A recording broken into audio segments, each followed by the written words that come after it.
Bismillahirrahmanirrahim. Assalamualaikum warahmatullahi wabarakatuh.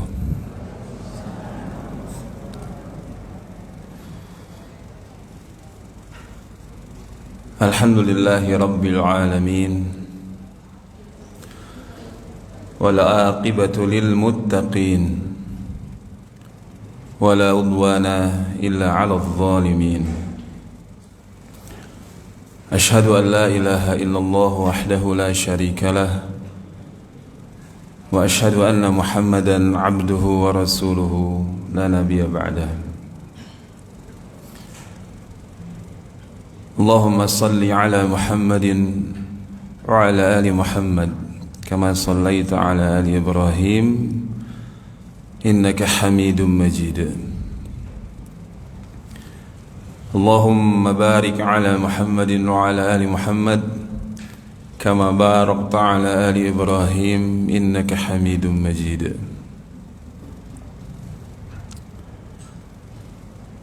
Allahumma la ilma lana illa ma 'allamtana innaka antal alimul hakim.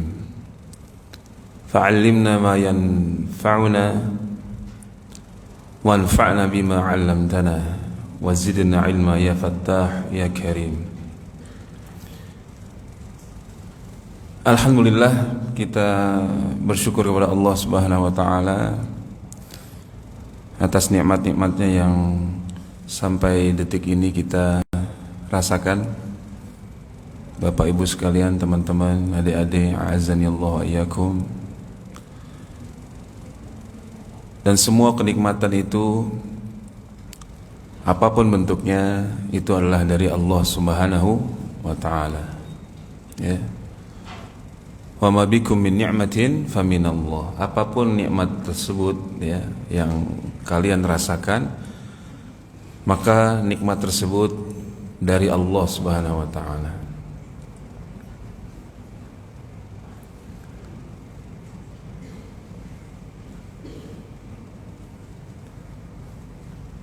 Dengan takdir Allah Subhanahu wa taala, kita dikumpulkan di Masjid Al-Ikhlas ini, salah satu rumah di antara rumah-rumah Allah Subhanahu wa taala.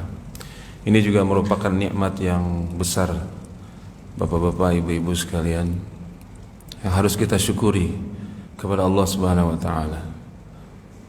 Dan Allah berjanji bagi yang bersyukur, la in syakartum la azidannakum. Bapak-bapak, Ibu-ibu hafal semua ayatnya. Jika kalian bersyukur, pasti aku tambah nikmat ya ku untuk kalian, kata Allah. Sebelum saya mulai, kita perlu kenalan sedikit kayaknya, Bapak ya, Ibu ya. Saya kecil di ujung aspal, Pak. Kecil di ujung aspal, kelas 1 SD lah, 2. Itu masih main di sawah, di kali itu. Alhamdulillah. Ya, lalu tahun nggak lama ya, nggak lama pindah ke Jati Kramat sini. Jati Kramat sini, Pak, Jati Kramat Indah 2 di Jalan Berlian 2. Gitu. SD-nya di SDAL situ. Ibu-ibu kok rame sih, Bu? Ada apa, Ibu-ibu? Ya. Sampai gede di Jati Kramat ya, sampai gede di Jati Kramat sama orang tua. Ya. Alhamdulillah. Alhamdulillah ibu saya masih Allah kasih panjang umur ya, alhamdulillah. Adapun bapak saya tahun kemarin meninggal ya, rahimahullah, ghafarallahu lana wa lahu. Dan bapak saya dimakamkan di dekat Al-Marjan situ.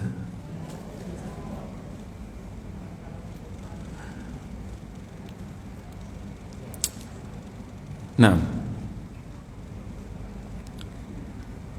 jadi emang anak sini, Pak, ibu-ibu ya, belajarnya macam-macam udah. Wah, macam-macam. Kalau diceritain agak malu ya. Karena kita mencari kebenaran itu kadang-kadang mencelok sana, mencelok sini. Alhamdulillah, di antara nikmat yang paling besar yang Allah berikan kepada saya khususnya ya, adalah dikenalkan ditemukannya saya oleh Allah itu dengan manhaj salaf. Dengan apa? Manhaj salaf. Ini nikmat, termasuk nikmat paling besar. Sebelumnya emang nggak nyangka gitu ya, karena kita kalau lihat kecil kita ngajinya masih apa nggak nyangka bu. Ya malu diceritain ya. Kadang-kadang waktu kecil itu kita senang kalau ada orang meninggal, kita senang. Iya, bapak-bapak tahu maksud saya, ibu-ibu ya. Baru ngaji itu. Gitu. Ya. Jadi alhamdulillah. Ya, Allah kasih nikmat yang besar sekali, yaitu Allah kenalkan manhaj salaf. Ya dari kecil Islam, alhamdulillah. Dari kecil kita disuruh sholat, disuruh puasa Ramadan sama orang tua biasa, suruh ngaji.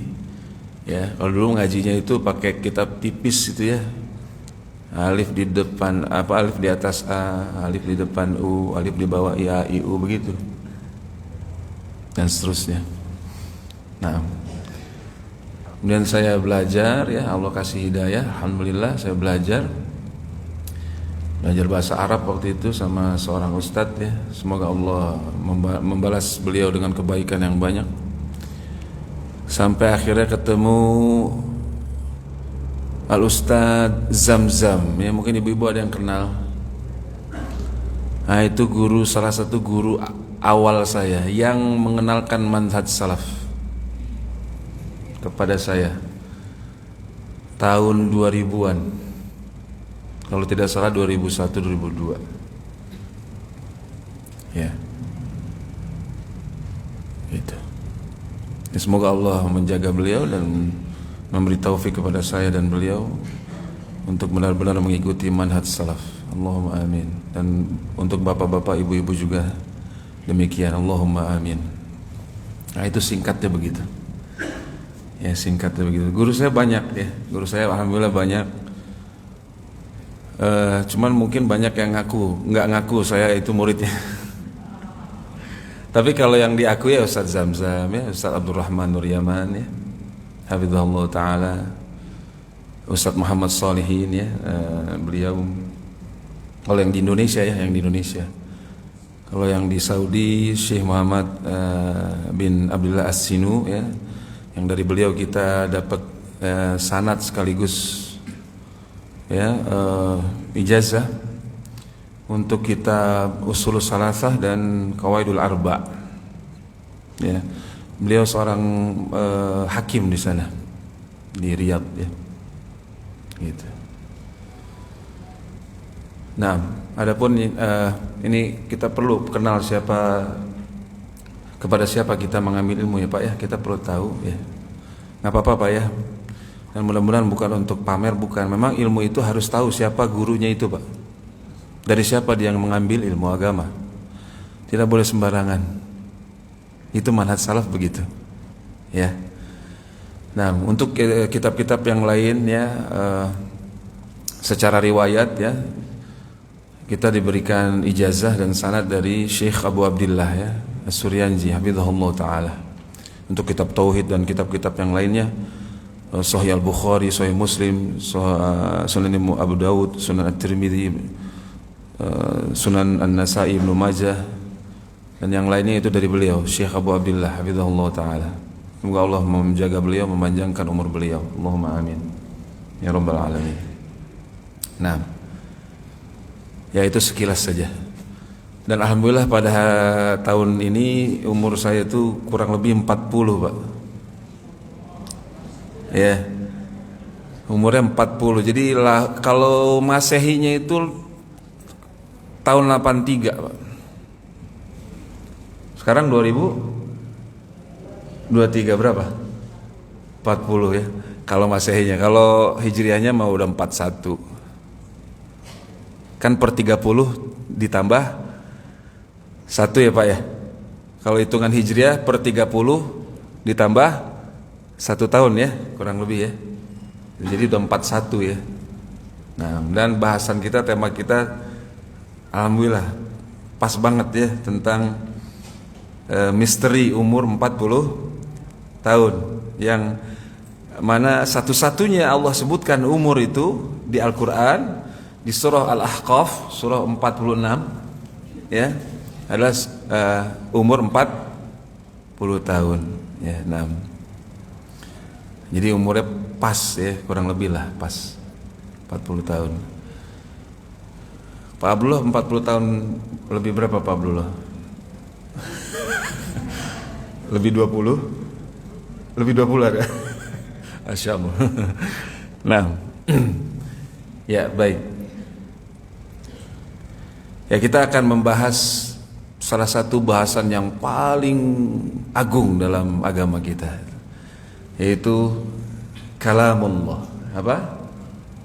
Kalamullah, firman Allah Subhanahu wa taala. Dan kita tadi temanya adalah tentang terkhusus ya, fokusnya di satu ayat.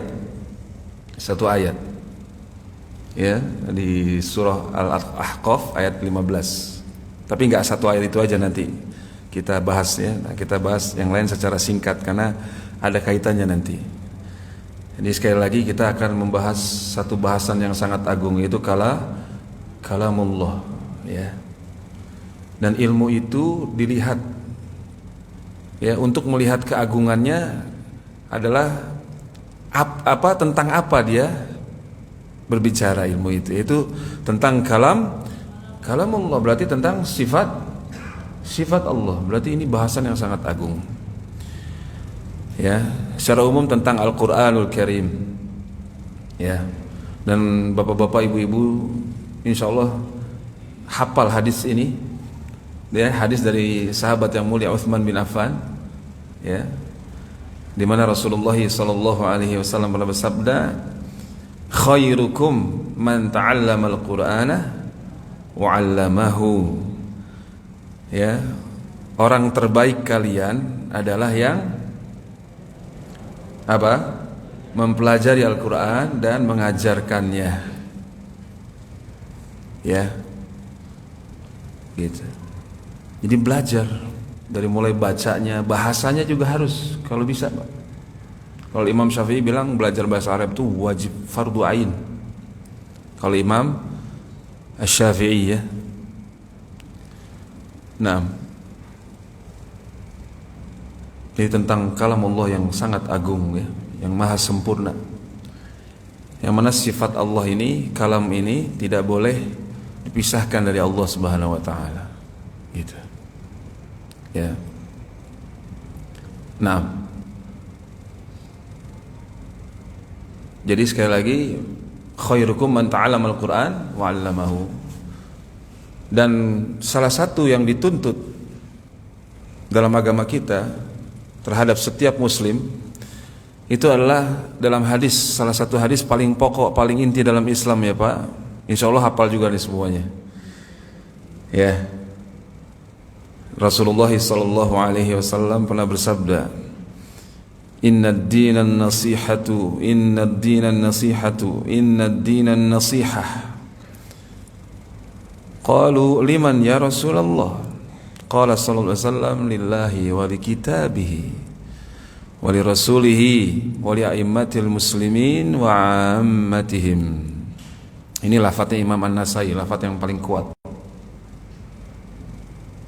Sesungguhnya agama adalah, nah salah itu terjemahannya.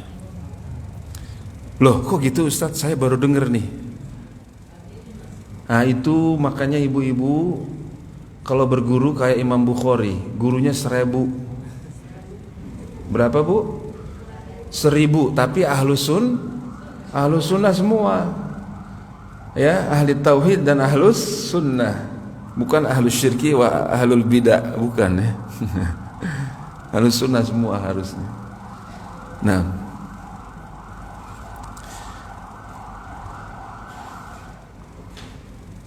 oh bukan ambulan ya.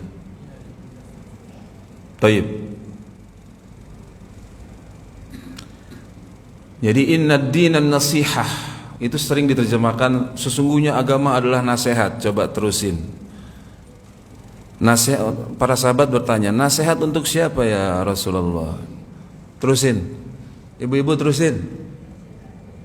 Nasihat untuk udah mulai bingung nggak? Ayo loh. Bapak-bapak terusin. Nasihat untuk Allah. Bahasa Indonesia nasihat apa, Pak? Kepiye? Saya bukan orang Jawa saya. Nasihat untuk Allah. Apakah Allah butuh nasihat? Lah. Terusin lagi hadisnya. Nasihat untuk kitab Allah. Lu emang kitab Allah butuh masukan? Nanti jadi orang liberal nanti. Al-Quran butuh direvisi. Nanti bingung orang kalau bahasa Arab dibahasa Indonesiakan. Bingung, Pak. Ini saya sering kritik teman-teman ini.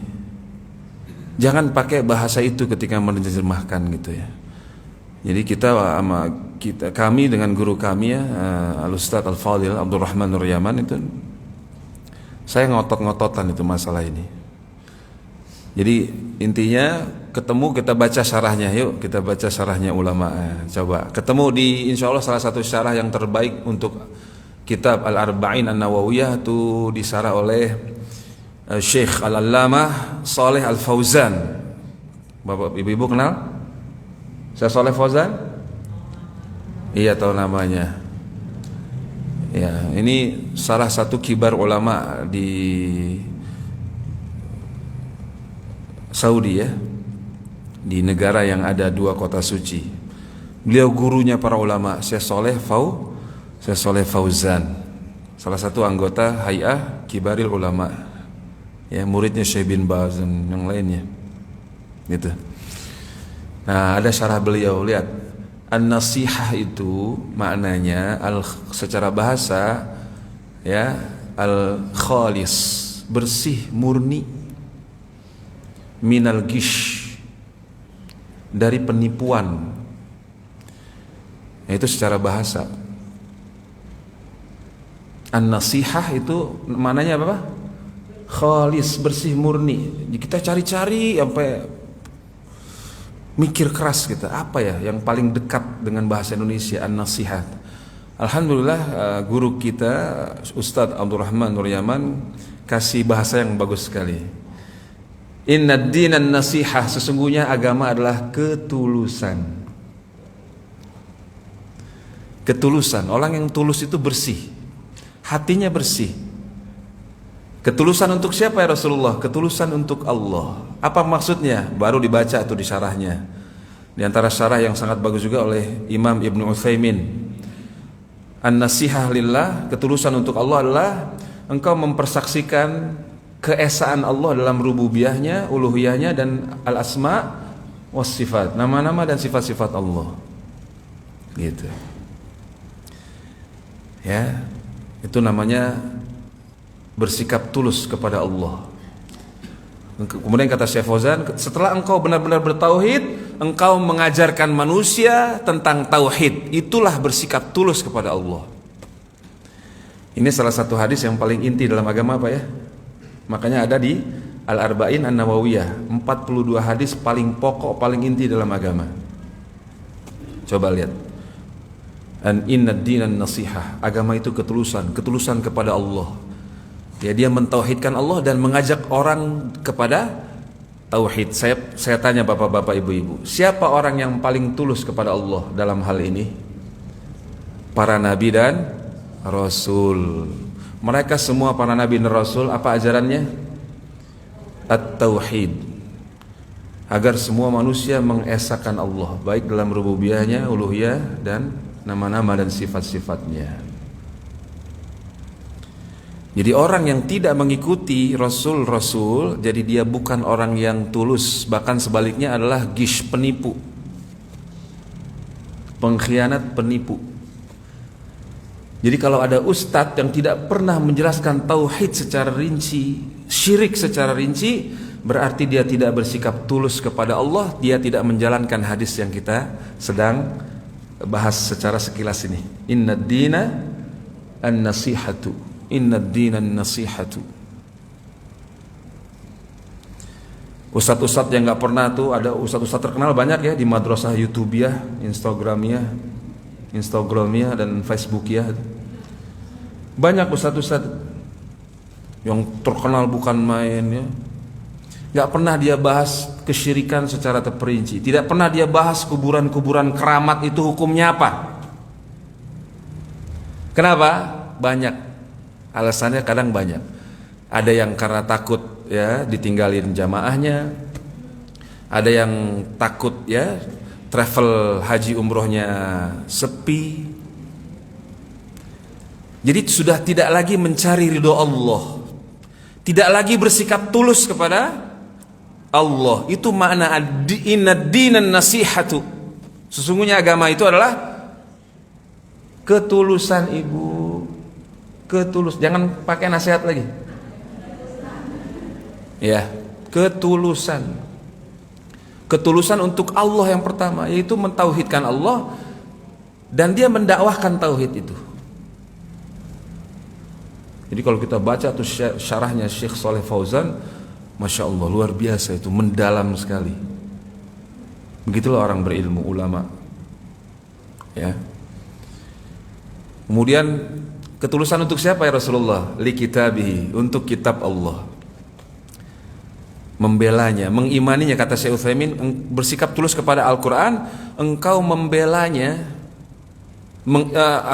Pertama engkau benar-benar mengimaninya tanpa ragu sedikit pun bahwa Al-Quran itu benar-benar dari sisi Allah yang dibawa oleh Rasulullah Nabi Muhammad SAW. Gitu. Setelah engkau mengimaninya, engkau mengamalkannya, mempelajari dan mengamalkannya. Itu namanya tulus. Kalau tidak, engkau tidak menjalankan an-nasihah, tidak menjalankan ketulusan. Lawannya ketulusan tadi apa kata Syekh Shalih Fauzan? Gish, engkau menipu. Mulai kebuka ya, kenapa hadis ini salah satu yang paling inti dalam Islam. Bersikap tulus kepada kitab Allah. Termasuk kata Syekh Shalih Fauzan, engkau belajar bahasanya dengan sungguh-sungguh. Itu para ulama tuh begitu, Pak. Dari mulai yang paling ringan. Kalau dulu, zaman dulu jurumiyah ya, zaman kita kecil jurumiyah itu. Sekarang mah pusing orang kasih jurumiyah. Nanti naik lagi syarahnya, mutammimah. Naik lagi Alfiyah Ibnu Malik pakai nazam.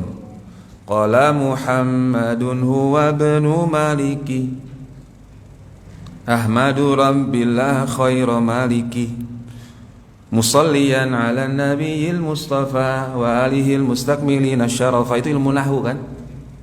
Ibu-ibu insyaallah gak ngerti itu. Jadi kita belajar bahasa Arab itu harus punya keyakinan bahwa kita sedang mengagungkan Al-Quran, ingin mendekatkan diri kepada Allah. Itu termasuk ketulusan kepada kitab Allah, kata Syekh Shalih Fauzan hafizahullah ta'ala. Jadi orang-orang yang sungguh-sungguh belajar bahasa Arab, mati-matian. Memang bahasa Arab itu mati-matian, Pak. Ya. Dan biasanya Masya Allah, pertama itu 50 orang. Ya. Ibu-ibu kok ketawa? Ini pengalaman saya ya, ngajar bahasa Arab. Pertama 50 orang, Pak. Wah, Masya Allah, luar biasa. Jenggot panjang-panjang. Wah, ini kayaknya memang ahli-ahli ibadah nih. Menuntut ilmu itu, Pak, bahasa Arab itu karena Allah, ingin dekat kepada Allah, ingin dekat dengan kitab Allah. Itu salah satu ibadah yang paling agung, Pak. Menurut siapa? Menurut para imam. Imam Ahmad ditanya, wahai imam, ya, Imam Ahmad pernah berkata, ya, al-ilmu la ya'diluhu syai' in sahhat niyatuhu, atau kama qala rahimahullah taala. Kata Imam Ahmad, menuntut ilmu itu salah satu amalan ibadah yang tidak bisa ditandingi oleh sesuatu apapun dari ibadah, jika niatnya sehat. Kata Imam Ahmad, jika niatnya sehat. Jadi ibadah, Pak. Kadang-kadang orang merasa Belajar bahasa Arab tuh nggak ibadah. Dan kebanyakannya nyerah kan Bu ya? Kenapa nyerah coba? Kenapa? Apa yang membuat seseorang nyerah belajar itu? Belajar bahasa Arab kah? Belajar tajwid kah? Belajar macam-macam ya?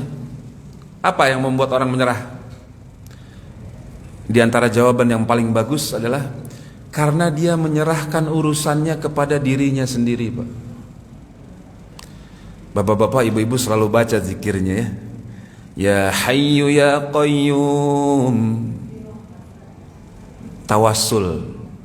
Tawassul dengan dua nama di antara nama-nama yang paling agung di antara Asmaul Husna, nama-nama yang paling sempurna, paling baik. Ya Allah yang maha hidup, kekal, abadi, tidak akan pernah mati.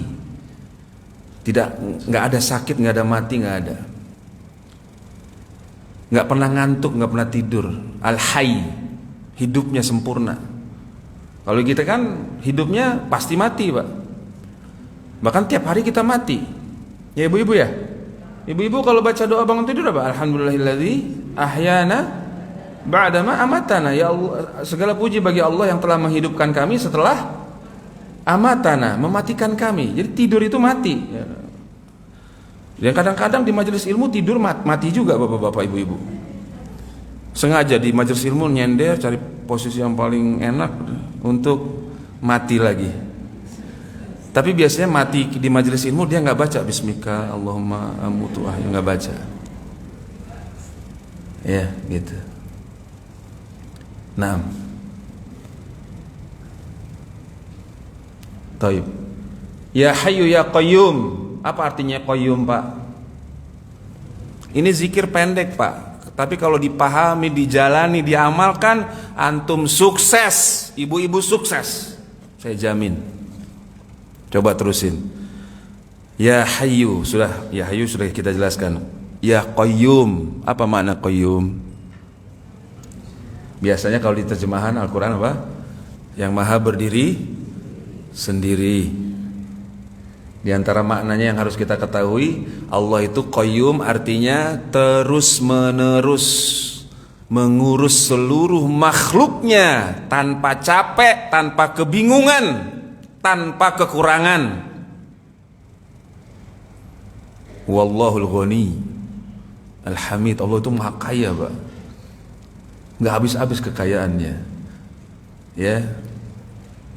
Tabarakallah, maha banyak berlimpah berkahnya, tidak pernah habis berkahnya. Kebaikan Allah itu tidak pernah habis. Qayyum, mengurus terus menerus makhluknya tanpa capek, tanpa lelah, tanpa kebingungan, tanpa kekurangan. Itu namanya Qayyum. Seluruh makhluk berdoa pada saat yang sama dengan lafaz yang berbeda. Ya, Allah kebingungan nggak ngurusinnya? Nggak kebingungan sedikit pun ngurusinnya, Pak. Itu Qayyum, Pak. Makanya nama itu paling agung, salah satu nama yang paling agung, Pak.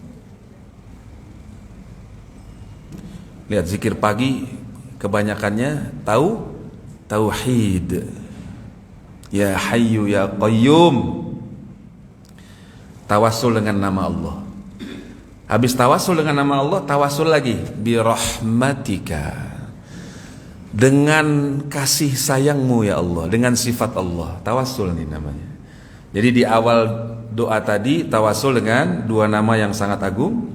Kemudian tawassul dengan sifat Allah. Birahmatika. Kalau namanya Ar-Rahman, Ar-Rahim. Ar-Rahim. Birahmatika astaghith. Istighotsah, aku minta. Istighotsah itu bedanya apa Pak dengan doa, Pak? Kalau istighotsah, Pak, itu kepepet, tidak ditolong oleh Allah, Pak. Perhatikan ini. Astaghith, birahmatika astaghith. Benar-benar minta tolong ya Allah, kepepet ya Allah. Terusin Bu doanya. Aslih li sya'ni kullah. Ya Allah, perbaikilah semua urusanku. Saya tanya, belajar bahasa Arab urusan bukan? Urusan. Belajar tajwid urusan bukan? Urusan. Kita menyerahkannya kepada diri kita yang lemah. Makanya pada TKO. TKO. Nggak ada yang istiqomah belajar. Padahal kalau dia belajar istiqomah, insya Allah lama-lama Allah buka itu. Dia paham, dia niatkan yang benar, lama-lama Allah buka juga. Kayak air, Pak. Air itu menetes ke batu, Pak. Terus saja, walaupun setetes, lama-lama batunya bolong, tembus, Pak. Begitu harusnya mental penuntut ilmu, sabar, tekun, istiqomah, gitu ya.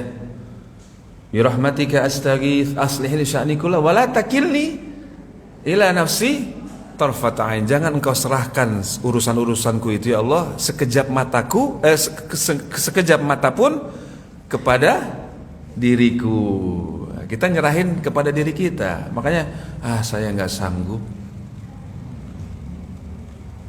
Karena menyerahkan urusannya kepada dirinya, makanya nggak sanggup. Coba diserahin ke Allah, Pak. Insya Allah sanggup. Ya tentu dengan sebab yang benar, ya, melakukan amalan yang benar. Ya kalau belajar serius tidur bentar-bentar kayak tadi Bu ya, mati melulu, ya nggak apal-apal. Ya, udah seminggu sekali doang bahasa Arab, sering izin lagi. Musibah. Musibah.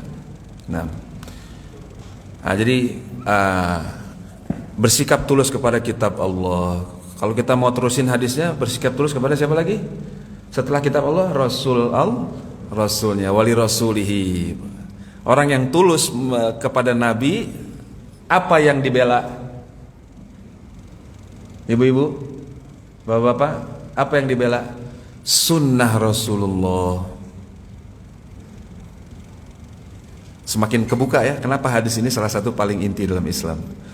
Bersikap tulus kepada Rasulullah.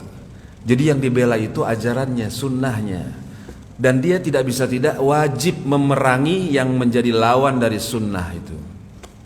Yang banyak orang alergi, bid'ah. Ya, Rasulullah itu mengajarkan tauhid dan sunnah kan, dia harus bela itu mati-matian. Kalau tidak, dia pengkhianat, penipu. Walaupun pakai sorban, pakai peci, dengan sebaik-baik penampilan seorang dai, tapi kalau memerangi sunnah Nabi, dia itu penipu. Senang atau tidak senang, sadar atau tidak sadar. Ya, nah. Jadi hadis arba'in nih. Nah, ya, taib. Baik, Bapak Ibu sekalian. Jadi kita membahas satu bahasan yang sangat agung, yaitu tentang kalamullah, Al-Quranul Karim. Ya, dan orang itu tidak akan, kita perlu juga tahu, seseorang itu tidak akan mendapat berkahnya Al-Quran. Ibu-ibu, setiap orang muslim tidak bisa mendapatkan keberkahan Al-Quran dengan sempurna. Sebelum saya lanjutkan, berkah itu apa? Ya, bagus, Masya Allah. Kebaikan yang tetap pada sesuatu, dia terus bertambah. Ya, dia terus bertambah kebaikan. Itu tuh namanya berkah. Perhatikan, setiap muslim tidak akan mendapatkan keberkahan sempurna dari Al-Quran kecuali ketika dia membaca Al-Quran dengan 5 niat dan tujuan sekaligus. Yang pertama adalah al-ilmu. Dia membaca Al-Quran untuk mencari ilmu. Al-Quran sumbernya ilmu. Yang kedua untuk mengamalkannya. Karena ilmu tanpa amal persis orang Yahudi. Amal tanpa ilmu Nasrani. Ya, itu yang niat yang kedua. Dia setelah dia ilmui, dia pahami, ya bukan untuk dibaca doang, tidak. Percuma baca puluhan tahun nggak ngerti isinya apa, nggak ngerti apa itu tauhid, apa itu syirik, apa itu sunnah, apa itu bid'ah, apa itu riba, apa itu qorot, apa itu segala macamnya, nggak ngerti seumur umur. tapi baca Quran tiap hari. Ya. Kemudian yang ketiga, ya, untuk dijadikan munajat kepada Allah Subhanahu wa taala. Ya, jadi satu ilmu, kedua diamalkan, kemudian dijadikan zikir sehari-hari maksudnya. Dijadikan apa Pak? Zikir rutin Pak. Rutin. Jadikan munajat rutin. Sahabat yang mulia Utsman bin Affan, ya, diriwayatkan dari beliau, ya, diriwayatkan dari beliau, dari sahabat yang mulia yang julukannya Dzunnurain, pemilik dua cahaya, yang mana Rasulullah menikahkan kedua putri beliau dengan Utsman bin Affan. Kira-kira orangnya termasuk orang paling soleh nggak Utsman? Pasti, tidak bisa tidak, ya. Nah, radhiyallahu anhu. Apa kata beliau tentang Al-Quran? Kenapa mesti kita itu terus munajat, memperbanyak zikir, membaca Al-Quran? Apa kata sahabat yang mulia ini? Lau tahurat qulubukum ma syabi'at min kalami rabbikum. Seandainya hati kalian bersih, maka kalian tidak akan pernah kenyang membaca, mentilawah kalam Rabb kalian, min kalami rabbikum. Nggak pernah kenyang, nggak pernah bosan baca Al-Quran. Gitu. Itu yang ketiga, dijadikan munajat, sarana untuk mendekatkan diri kepada Allah Subhanahu wa taala. Ya, ilmu diamalkan, dijadikan zikir rutin harian.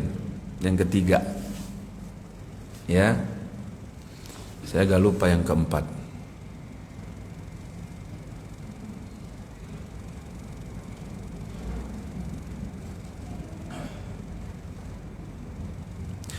Yang kelima saya ingat, syifa. Dia meniatkan untuk mencari kesembuhan dari Al-Quran. Mencari apa Ibu? Syifaun. Sekaligus itu. Jadi ketika kita baca Al-Quran, niatkan untuk mencari syifa, kesembuhan untuk penyakit hati, itu terutama, dan boleh untuk penyakit badan. Nah, itu antum dapat berkah Al-Quran dengan banyak kalau begitu. Ya, insya Allah kapan-kapan, saya lupa yang keempat. Ya itulah, hanya banyak dosa kita jadi banyak lupa. Ya, ilmu untuk amal, untuk munajat. Yang kelima tadi mencari syifa. Nah, mencari kesembuhan. Orang yang tidak bisa sembuh hawa nafsunya dengan Al-Quran, dengan selain Al-Quran lebih tidak bisa lagi. Perhatikan ya Bapak Ibu sekalian, perhatikan. Siapa saja yang hawa nafsunya tidak bisa sembuh, disembuhkan oleh Al-Quran, dengan selain Al-Quran lebih tidak bisa sembuh. Gak akan bisa sembuh dia. Ya, nah. Tayyib. Kita masuk ke surah Al-Ahqaf ya. Nah, kita bahas sedikit tentang apa namanya surah Al-Ahqaf ini. Di awalnya apa? Nah, ibu-ibu hafal ya, bapak-bapak hafal nomor surat kan dalam Al-Quran? Hafal ya Bu ya? Harus hafal itu. Kadang-kadang bapak-bapak, ibu-ibu ditanya cinta nggak sama Al-Quran? Pasti jawabnya pasti cinta. Begitu ditanya surat nomor 27 surat apa ya? Nggak tahu, cintamu palsu. Surat nomor 35 apa ya? Nggak tahu. Oh, Masya Allah. Itu mesti hafal ya. Taib, surah ke-46. Ya, kita sekilas dulu. Jadi jangan lompat langsung kita ke ayat ke-15. 6. Surat ini adalah Makkiyah. Surat apa? Makkiyah. Penting untuk seseorang tahu mana Makkiyah, mana Madaniyah. Contoh, saya baca ayat ya ibu-ibu ya. Fa'lam annahu la ilaha illallah wastaghfir li dzambik walil mu'minina wal mu'minat. Surah apa itu?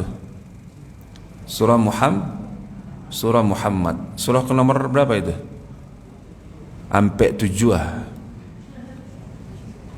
ya, 47. Betul. Satu surat yang diberi nama kekasih tercinta Allah, Khalilullah, Nabi Muhammad sallallahu alaihi wasallam.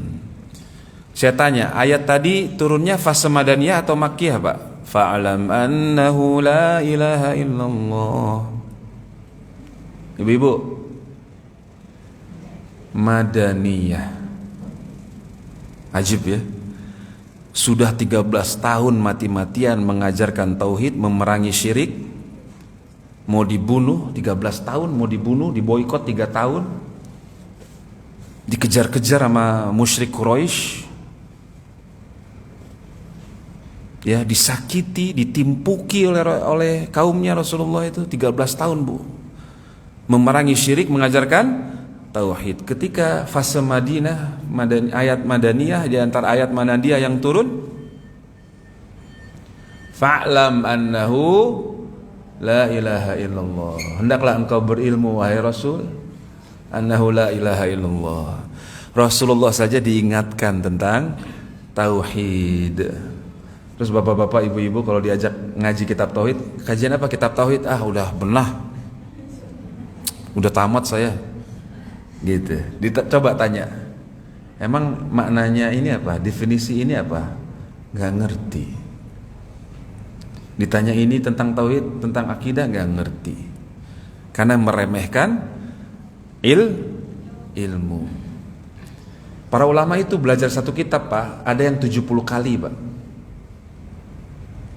Jadi emang waktu umurnya itu sibuk untuk ketaatan, Pak. Selesai dari kitab tauhid dia baca lagi. Dia baca lagi. Terus aja begitu. Sampai, dan dia berharap dia dimatikan di atas tauhid. Ya, ibu-ibu, bapak-bapak pernah dengar ya tentang seorang ulama besar tadinya, Abdullah Al-Qasimi, yang dia itu bukunya dijadikan rujukan oleh para ulama karena di bukunya itu menjelaskan ya tentang bahwasanya Allah itu Maha Esa, dan dia ya membantah semua keateisan, orang-orang ateis, orang-orang kafir, orang-orang ateis. Namun dia mati dalam keadaan ateis. Ya, pernah dengar kan? Pernah dengar gak? Ya, saya dengar pertama dari, kalau nggak salah, Ustadz Firandai, hafizahullah. Karena kita kan para dai itu pernah diajarkan kitab tauhid oleh beliau ya, itu para dai, oleh Al-Ustadz Al-Fadil Firanda ya, hafizahullah ta'ala. Kemudian yang kedua saya dengar dari Ustadz Nuzul Zikri ya, hafizahullah ta'ala, tentang Abdullah Al-Qasimi ini yang mati dalam keadaan ateis. Karyanya dipakai rujukan oleh para ulama. Jadi jangan terlampau percaya diri, apalagi meremehkan ilmu tentang tauhid, Pak. Jangan sampai begitu ya. Bahkan ayat Al-Quran semuanya intinya tentang ibadah, tauhid kepada Allah. Nah, ya. Taib fa'lam. Nah, itu Madaniyah itu, Pak.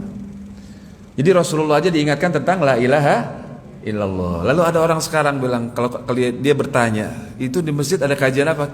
Kajian kitab tauhid. Tauhid melulu. Orang udah pada beriman juga, pada bersyahadat juga, kata dia gitu.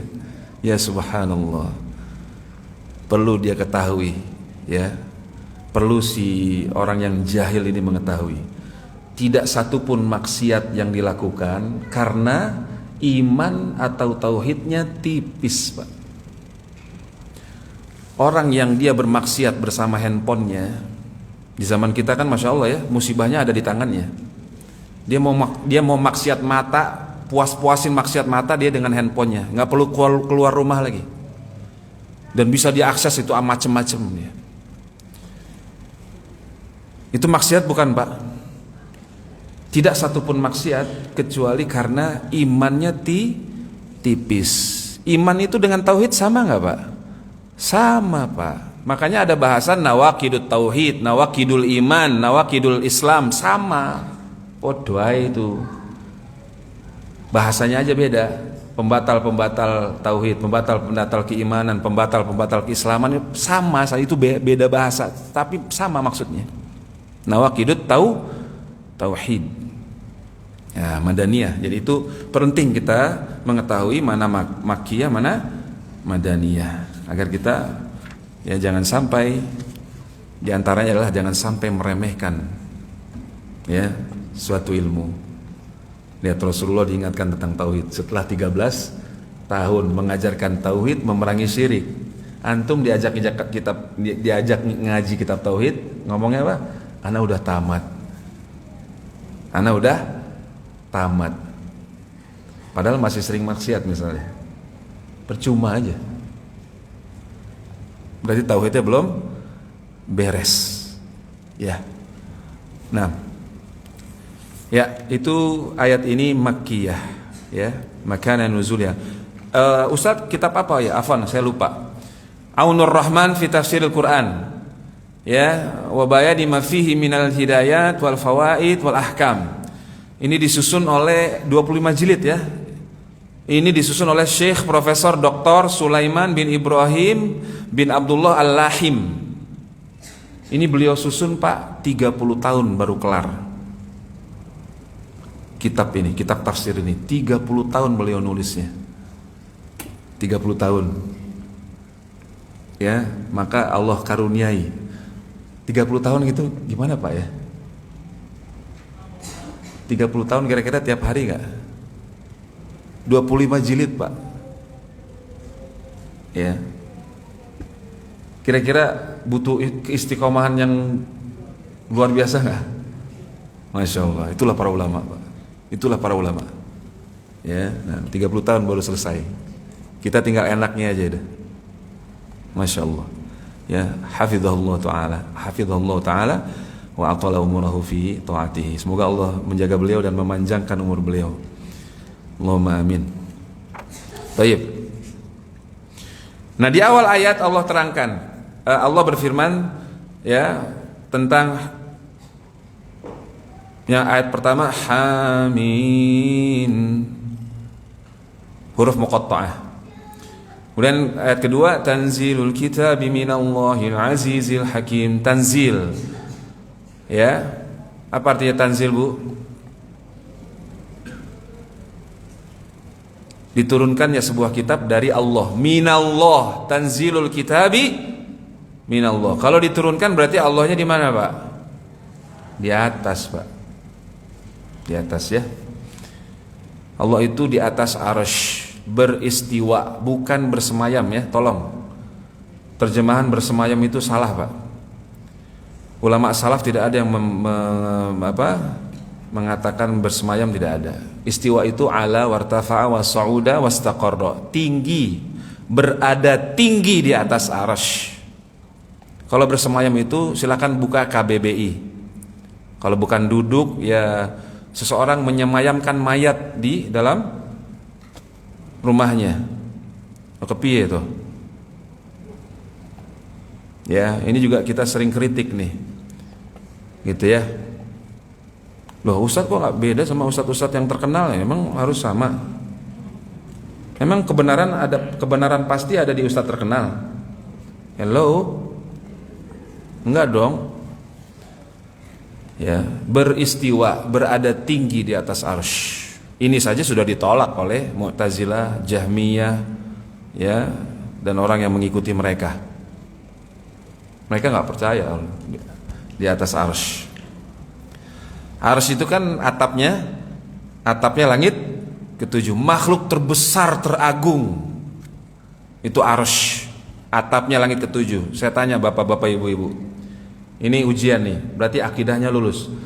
Arsy dengan Allah punya batasan nggak?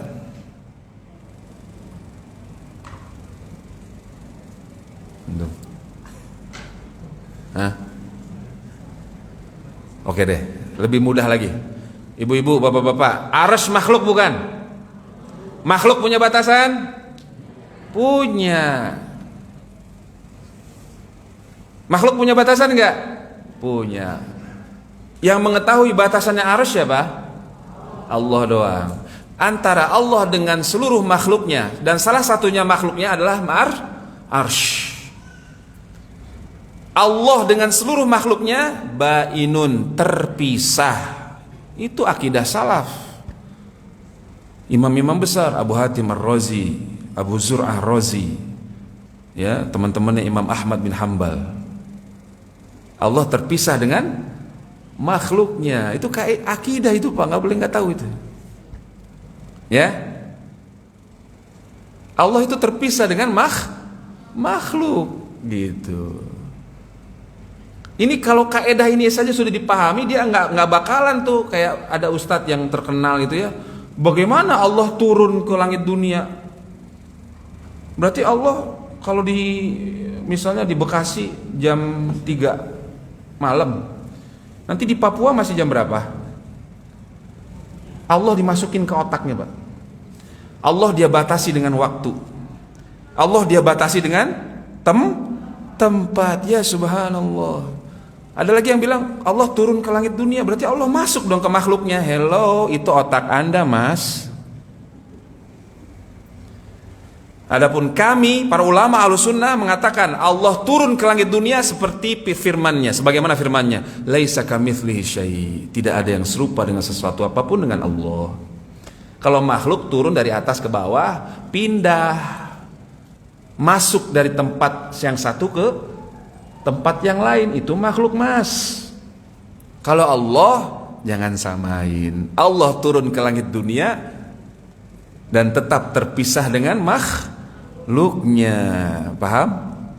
Nah, itu Ahlussunnah begitu, Pak. Akidah salaf tuh begitu. 6, ya.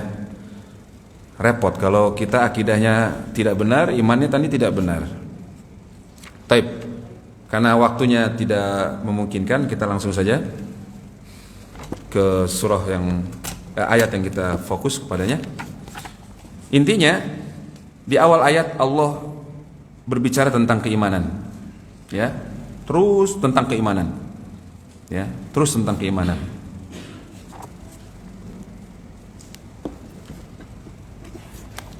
Kemudian sebelum kita masuk ayat yang kita tuju, ayat ke-15 ya, tentang umur 40. Ayat sebelumnya itu Allah berbicara tentang apa, ibu-ibu? Istiqomah. Ya.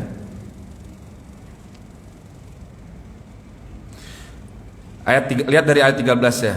Ya, a'udzubillahi minasyaitonirrajim. Allah berfirman, innal ladzina qalu rabbuna Allah tsumma istaqamu fala khaufun 'alaihim wala hum yahzanun. Sesungguhnya orang-orang yang mereka mengatakan Rabb kami adalah Allah, kemudian mereka istiqomah, tidak ada rasa takut bagi mereka dan mereka tidak bersedih hati. Perlu diketahui apa makna istiqomah, yaitu istiqomah di atas tauhid, di atas iman dan tauhid dan ketaatan kepada Allah. Jadi orang itu disebut istiqomah jika dia istiqomah di atas keimanan, tauhid dan amal ketaatan, amal soleh kepada Allah. Itu istiqomah. Jadi bicara tentang tauhid dulu sebelum ayat berikutnya nanti, ya, ayat ke-15 bicara tentang wasiat berbuat bakti kepada ibu bapak. Jadi Allah ingatkan sebelum-sebelumnya dengan tauhid lagi. Kenapa tauhid, Pak, selalu diingatkan? Karena amal soleh, seluruh amal soleh tidak akan Allah terima kecuali memenuhi 3 syarat. Antum biasanya dengar 2 syarat. Alaysa kadzalik? Bukankah demikian? Bala, oh, Masya Allah, itu belajar bahasa Arab berarti itu, ibu-ibu. Syarat diterimanya amal soleh berapa Pak? 3 Pak. Syarat yang pertama, imannya, tauhidnya, akidahnya harus benar. Tidak cukup ikhlas dan mutabah saja. Syarat yang pertama apa? Iman, tauhid dan akidahnya harus benar. Baru ikhlas, baru ittiba, benar-benar mengikuti sunnah Rasulullah sallallahu alaihi wasallam. Allah gandengkan iman dan amal soleh, tidak Allah pisahkan. Ya, insyaallah hafal semua. A'udzubillahi minasyaitonirrajim. Bismillahirrahmanirrahim. Wal 'asr. Allah bersumpah demi masa. Innal insana lafi khusr. Sesungguhnya seluruh manusia itu benar-benar dalam kerugian. Rugi Pak. Sesoleh apapun, sebaik apapun amalnya nggak akan Allah terima. Syuf, perhatikan. Illalladzina amanu wa amilus solihat. Kecuali yang dia beriman dan beramal soleh. Allah gandengkan iman dan amal soleh. Jadi tanpa iman, amal soleh itu tidak akan ada artinya. Tanpa tauhid, amal soleh tidak akan diterima oleh Allah. Tanpa tauhid, tanpa iman, akidah yang benar, amal soleh nggak ada artinya. Ya. Nah, barakallahu fikum. Ayat ke-14. Jadi kenapa tauhid lagi dulu?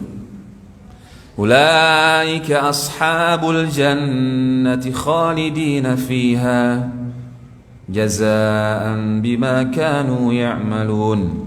Mereka itulah para penghuni-penghuni surga. Mereka kekal di dalamnya sebagai balasan untuk apa yang mereka kerjakan. Baru ayat yang ini. Wa wassaynal insana biwalidayhi ihsana. Dan kami telah mewasiatkan, mewajibkan maksudnya. Wasiat itu pakai bahasa wasiat itu wajib apa enggak Pak, Bu? Wajib. Wajib. Jangankan wasiat Allah Pak, bapak, ibu sebelum meninggal tulis wasiat. Selama wasiatnya tidak bertentangan dengan Al-Quran dan Sunnah, wajib nggak ditunaikan oleh anaknya? Wajib. Itu wasiat manusia. Gimana wasiat Allah Rabbul Alamin? Berapa kali Allah pakai kata wasiat ini? Sering. Yusikumullahu fi auladikum lidzakari mithlu hadzil unthayain. Allah mewasiatkan kalian. Itu tentang ayat warisan. Pakai kata wasiat juga itu. Nah, jangan main-main kalau sudah pakai kata wasiat ini. Allah wasiatkan, wajib. Ya, kepada seluruh manusia, al-insan, alif lam lil istighraq namanya. Kepada ibu bapaknya ihsana. Jadi sering Allah menyebutkan tauhid dulu baru berbakti kepada orang tua. Gitu sering. Insyaallah ayat yang berikut saya akan bawakan bapak-bapak ibu juga hafal. Di antaranya apa? Di surah Al-Isra. Wa qadha rabbuka alla ta'budu illa iyyahu wa bil walidaini ihsana. Tuh Allah gandengkan iman tauhid dengan berbakti kepada ibu bapak. Ya. Jadi berbakti kepada ibu bapak itu wajib. Bahkan setelah mereka diwafatkan oleh Allah tetap wajib berbakti kepada mereka, Pak. Bukan ketika hidup saja. Ini luar biasanya Islam. Dan di ayat yang kita bahas Allah menyebutkan tentang ibu. Dan memang di dalam agama kita ini ibu itu sangat dimuliakan oleh Allah. Ya enggak Pak? Ini di ayat ini. Ya. Kita terusin dulu baca ayatnya. Hamalathu ummuhu kurhan wa wada'athu kurha. Ibunya itu hamil dalam keadaan gak suka, benci Pak. Kurha itu benci asalnya maknanya Pak. Dia gak suka capek, muntah-muntah. Ada gak yang suka muntah-muntah ibu-ibu? Ada gak yang suka jadi melar, hitam-hitam, bercak-bercak? Mohon maaf ya Bu ya. Kan kenyataannya Pak ya. Yang hamil begitu kan? Yang tadinya putih terus tiba-tiba ada hitam-hitam macam-macam. Apalagi yang disesar, di black. Ya. Jadi mengandungnya saja sudah dalam keadaan tidak suka dia, tapi dia karena sayang dibela-belain dia. susah tidur, muntah-muntah, ada yang masuk rumah sakit dibela-belain sama ibu. Makanya ibu itu masya Allah ya, luar biasa. Ya, wa wada'athu kurha, melahirkannya pun dalam keadaan tidak suka. Ibu-ibu kalau melahirkan nggak sakit, suka gak? Suka banget. Melahirkan mulu nanti. Iya gak? Dia nggak suka, tapi dia pertaruhkan nyawanya untuk anaknya itu. Luar biasa ibu itu. Ya, Allah sebut khusus ibu itu di ayat ini. Bapak nggak disebut di sini. Kenapa, Pak? Nah, nanti ya, nanti kita jelasin insyaallah. Kayaknya sesi pertanyaan 15 menit aja ya. Atau kita sampai zuhur. Baik. 6. Ya. Dan kalau kita mau lihat bakti, bagaimana para sahabat memahami berbakti kepada orang tua, bagaimana benarnya bakti kepada ibu, itu lihat para sahabat, Pak. Ya, bapak-bapak, ibu-ibu pasti tahu ya hadis tentang seorang sahabat datang ke Nabi. Ya Rasulullah, man haqqun nasi bihusni sahabati. Wahai Rasulullah, siapa orang yang paling berhak mendapatkan kebaikan persahabatanku? Lihat bahasanya. Kebaikan persahabatanku. Ibu itu jadi sahabat seorang anaknya. Jadi si anak wajib ya menjadikan ibunya itu sebagai orang yang paling dekatnya. Sahabat, pakai bahasa sahabat. Sahabat itu biasanya orang paling dekat, Pak. Nggak boleh yang lain. Ibu yang paling dekat sama antum. Apa Rasulullah jawab? Ummuka, ibumu. Kemudian siapa Rasulullah? Ibumu. Tsumma man? Kemudian siapa ibumu? Ada berapa ibu, Pak? 1 ibunya, 3. Maunya bapak-bapak itu. Ibu. Ibunya 1, Pak. 3-nya kenceng banget, semangat banget. Ya. Ibu-ibu yang semangat tuh. Iya, 3, ibunya 3. Alhamdulillah kalau gitu. Ibunya 1, tapi disebut 3 kali Rasulullah. Baru yang keempat, tsumma abuka, kemudian baru bapakmu. Sebagian ulama pakai hadis ini bahwa ibu lebih didahulukan, lebih dibanyakkan. Sebagian ulama bilang enggak, disamain. Tapi pendapat yang pertama lebih kuat. Ibu, ya disebut di sini ibu itu. Nah, kalau kita mau tahu bagaimana salaf itu bersikap berbakti kepada orang tuanya, contohnya banyak, Pak. Contoh, di antara contoh yang terbaik sahabat Nabi nih, Abu Hurairah radhiyallahu an. Beliau itu, Pak, di awal hidupnya miskin. Kadang sehari itu nggak makan, minum susu doang sekali, Pak. Abu Hurairah, Pak. Demi ilmu dari Rasulullah sallallahu alaihi wasallam. Abu Hurairah radhiyallahu anhu. Di awal hidupnya. Di akhir hidupnya Allah muliakan. Ya. Lebih muliakan lagi. Berapa kali jadi gubernur Madinah? Saya tanya bapak-bapak, ibu-ibu, gubernur kira-kira untuk beli budak, untuk nyewa pembantu mampu nggak, Pak? Ibu-ibu, perlu kita ketahui, Abu Hurairah sendiri yang gendong ibunya kalau mau buang air.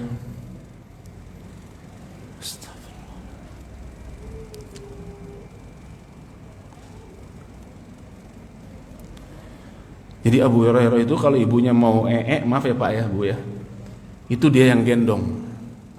Ibunya mau ibunya lumpuh waktu ketika tua itu. Ini gubernur, Pak, gubernur dan sahabat Nabi. Kita siapa? Abu Hurairah, sahabat Nabi, gubernur kaum muslimin, Pak. Ibunya kalau itu dia yang gendong, Pak. Kalau nyuruh budak bisa, Pak, pembantu bisa, Pak, tapi nggak akan selembut anak yang soleh, Pak. Kalau orang lain tuh dongkol mungkin ngurusin. Mohon maaf Pak ya Bu, dia ngurusin nya orang. Mungkin akan kasar, kurang lembut. Ya nggak Bu? Abu Hurairah sendiri. Bandingkan dengan kita. Bandingkan dengan kita, sikap kita kepada ibu kita. Tuh sahabat Nabi, Pak. Mereka memahami ayat ini begitu, Pak. Diurus sendiri ibunya itu, Pak. Lumpuh, Pak. Udah tua, rentak, lumpuh. Pipis Abu Hurairah sendiri yang gendong.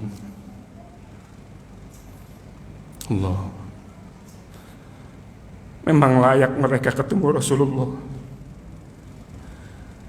Itu rezeki yang luar biasa ngelihat Rasulullah sallallahu alaihi wasallam. Hanya orang-orang yang dipilih oleh Allah itu ketemu Rasulullah, beriman kepada Rasulullah, menemani Rasulullah, berjihad bersama Rasulullah, mengabdi kepada Rasulullah. Itu orang pilihan, bukan Pak Bu. Orang pilihan, nggak mungkin nggak. Di antaranya Abu Hurairah, ya, Abu Hurairah radhiyallahu anhu. Ya, mohon maaf, badan gede, kelihatannya jagoan, nangis juga. Abu Hurairah, Pak. Jadi kalau kita mau mengamalkan ayat ini dengan sebaik-baiknya bakti kepada orang tua, itu Abu Hurairah di antara contohnya, Pak. Usamah bin Zaid, ya, beliau pernah mengalami, para sahabat waktu itu mengalami masa paceklik, kekurangan, kelaparan. Ibunya minta pohon mayang korma, hati pohon korma. Itu diambilnya mesti ditebang kormanya. Waktu itu satu pohon korma itu harganya saya lupa ya berapa ribu dirham.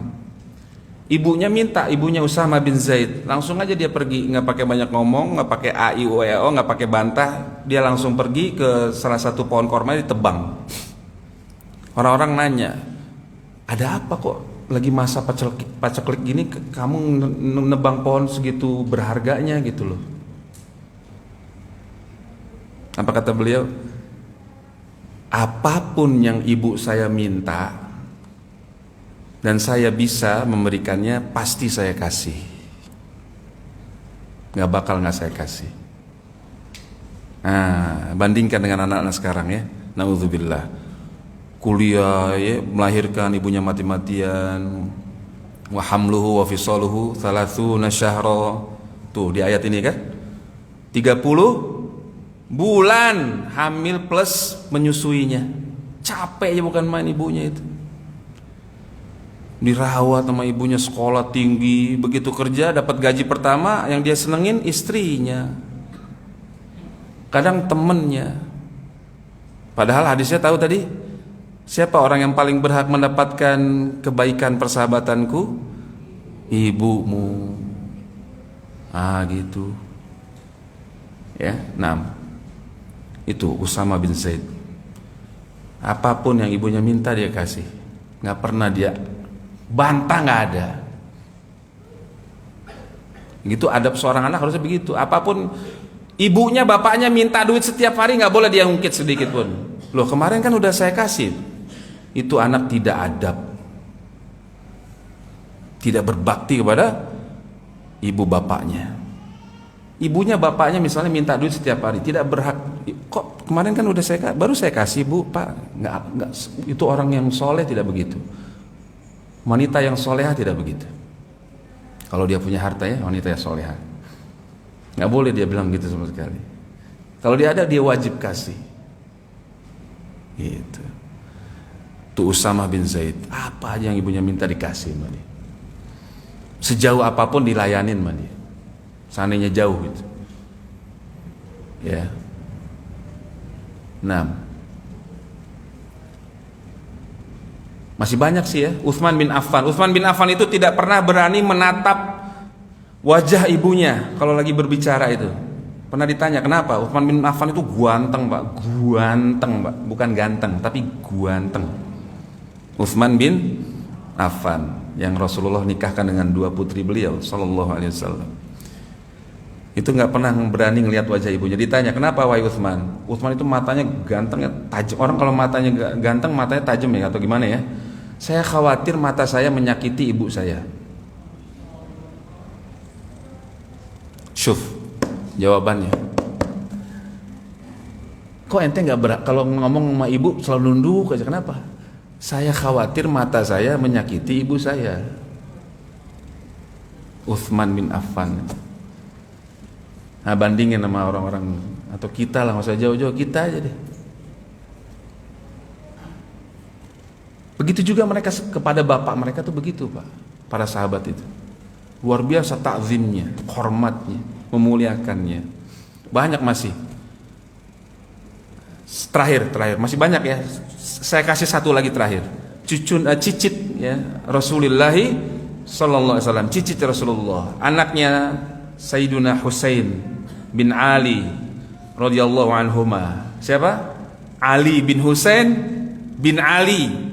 Julukannya Zainul Abidin. Beliau tidak pernah mau berani makan bersama ibunya. Padahal beliau ini terkenal paling berbakti sama ibunya, tapi gak pernah terlihat oleh istrinya, anaknya makan satu meja, berani satu meja duduk bareng ngobrol sama ibunya, gak pernah. Sampai suatu saat ditanya, wahai cicit Rasulullah SAW, kenapa engkau tidak pernah mau makan satu meja dengan ibumu? Saya khawatir mengambil makanan yang diinginkan ibu saya, karena itu saya durhaka. Saya khawatir mengambil makanan yang ibu saya sudah ngeliat dan dia pengen yang itu, saya ambil, saya makan, cuman ibu saya nggak ngomong. Gara-gara itu saya durhaka kepada Allah. Durhaka pada ibu, durhaka kepada Allah. Itu pemahaman para salaf, Pak. Makanya mereka itu diagungkan oleh Allah, ditolong oleh Allah, Pak. Karena iman, tauhid, akhlaknya, baktinya kepada orang tua pada tingkat yang paling tinggi.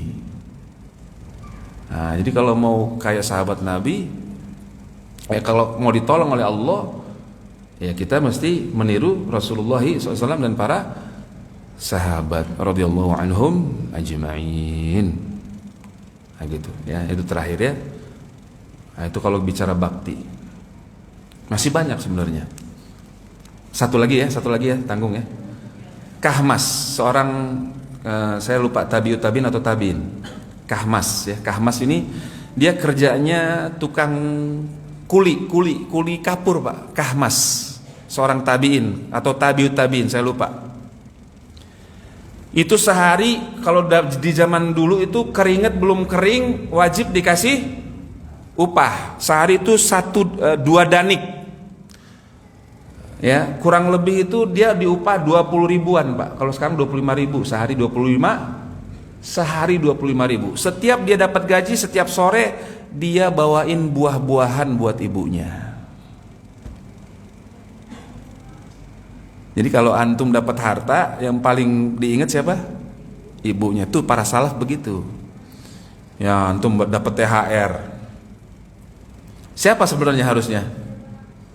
Nih yang bapak-bapak masih kerja misalnya, ketika dapat THR, Pak, gajinya 20 juta, dapat THR 40 juta. Siapa yang harusnya didatangi pertama? Ibu dan bapaknya. Bu, saya alhamdulillah dapat THR 40 juta total. Ibu mau apa? Ya, ibu ambil sesuka ibu, bapak ambil sesuka bapak. Nah, itu baru anak soleh namanya itu. Insya Allah juga ngambilnya nggak tega ngelihat muka kita, cuma mukanya kayak nggak ikhlas ini. Ya. Gitu ya. Gitu, gayanya doang gede nih gitu. Gitu. Nah, itu anak yang berbakti begitu. Ada suami yang dapat THR mau ngasih emaknya, bilang dulu sama istrinya, "Dek, aku mau ngasih ibu, Dek, boleh nggak?" Nah, ini bagus ini. Bagusnya disunat lagi. Ya, nah, nggak benar begitu. Ya, tidak benar begitu ya. Nggak ada urusannya sama istrinya itu. Kalau dia mau ngasih ibunya nomor 1, nomor 2, nomor 3 ibunya, nomor 4 bapaknya, baru yang lain. Taib. Hatta idza balagha asyuddah. Sehingga ya, bicara tentang ya dari hamil, melahirkan, sampai akhirnya ketika balagha asyuddah, dia sampai pada umur kedewasaannya. Asyuddah itu dewasa. Ini para ulama ahli tafsir macam-macam pendapatnya. Ada yang bilang 18, 20 sekian. Dari Abdullah bin Abbas itu mengatakan usia asyuddah itu umur 33 tahun. Orang lagi kuat-kuatnya itu umur berapa, Pak? Seger-segernya, semangat-semangatnya 33 tahun. Usianya penghuni surga. Dari umur 33 tahun sampai 40 itu lagi fit-fitnya itu, lagi sehat-sehatnya, lagi kuat-kuatnya. Itu asyuddah. Ya, wa balagu arba'ina sanah. Nah ini dia. Dan dia mencapai umur 40. Qal, dia berkata, berdoa, Rabbi auzi'ni an ashkura ni'mataka allati an'amta 'alayya wa 'ala walidayya. Dia berkata, ya. Nah, di sini disebutkan umur 40 tahun, ya. Nah, apa rahasianya disebutkan umur 40 tahun, ya, Bapak Ibu sekalian? Saya bawakan untuk umur 40 tahun ini diantaranya adalah apa yang dinukil oleh Imam Abu Abdullah Al-Qurtubi dalam dua tempat di dalam kitab tafsir beliau yang ya terkenal, ya, Al-Jami' li Ahkamil Quran, anil Imam Malik ibn Anas rahimahumullah taala. Dari Imam Malik bin Anas, imamnya negeri Nabi, kota Nabi, Madinah, bahwa beliau Imam Malik pernah mengatakan, adraktu ahlal ilmi bi baladina wa hum yatlubuna ad-dunya wal ilma wa yukhalituna an-nasa hatta ya'tiya li ahadihim 40 sanah fa idza atat alaihim i'tazalu an-nasa washtaghallu bil ibadati hatta ya'tiyahumul mautu. Apa kata Imam Malik? Aku mendapati para ulama di negeri kami, mereka itu mencari dunia, Pak. Mencari apa, Pak? Maksudnya di sini apa? Bekerja juga. Salaf itu tidak minta-minta, bukan, nggak ada mental minta-minta, mengadakan tangan pada orang lain, nggak ada. Itu kaum salaf itu. Bekerja sendiri. Pantang minta. Punya izzah, kemuliaannya luar biasa. Mereka bekerja mencari dunianya sendiri, mencari nafkah untuk dirinya sendiri, keluarganya. Wal ilma, mereka mencari ilmu terus. Mereka bergaul dengan manusia sampai akhirnya salah seorang dari mereka itu mencapai usia 40 tahun. Apabila sudah 40 tahun, i'tazalun nas. Mereka meninggalkan manusia. Udah gak banyak bergaul lagi, Pak. Ya, jadi kalau usia 40 itu grup-grup WA tuh keluar semua, Pak.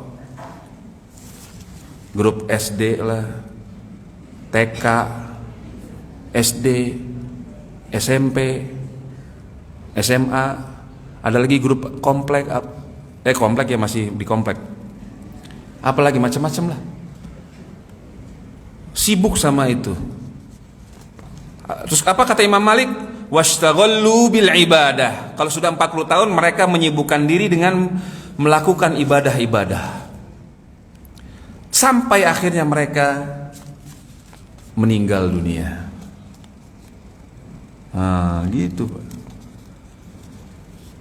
Jadi orang tuh kalau udah 40, apalagi sebelumnya itu tidak membiasakan kebaikan, susah kebaikannya, susah, Pak.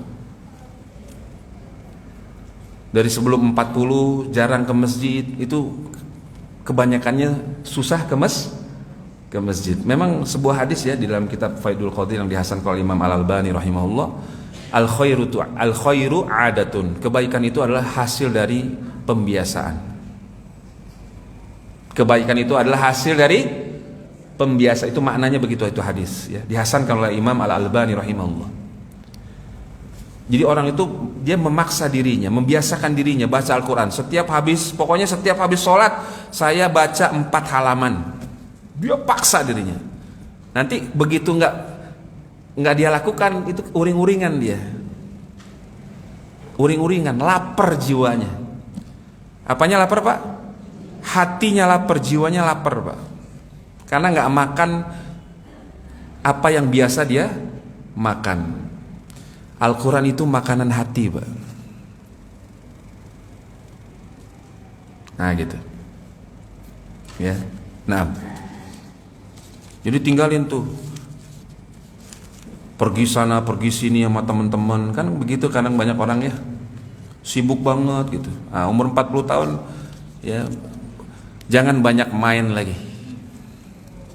Banyak aja belajar. Ya, nah, nanti kita bahas lagi. Ya, dikit lagi ya. Kita tambah dikit nggak bisa, Bu, waktunya? Bisa ya? Cincai lah ya. Cincai lah. Taib. Dari Al-Qasim bin Abdurrahman, beliau berkata, aku pernah berkata kepada Imam Masruq, mata yu'khadhur rajulu bidzunubi, kapan seseorang itu dihukum karena dosa-dosanya? Beliau berkata, idza balagta arba'ina sanah, jika engkau telah mencapai usia 40 tahun, fakhudh hadhraka, maka waspadalah kamu. Jika kamu sampai usia 40 tahun, maka hati-hatilah kamu. Ya.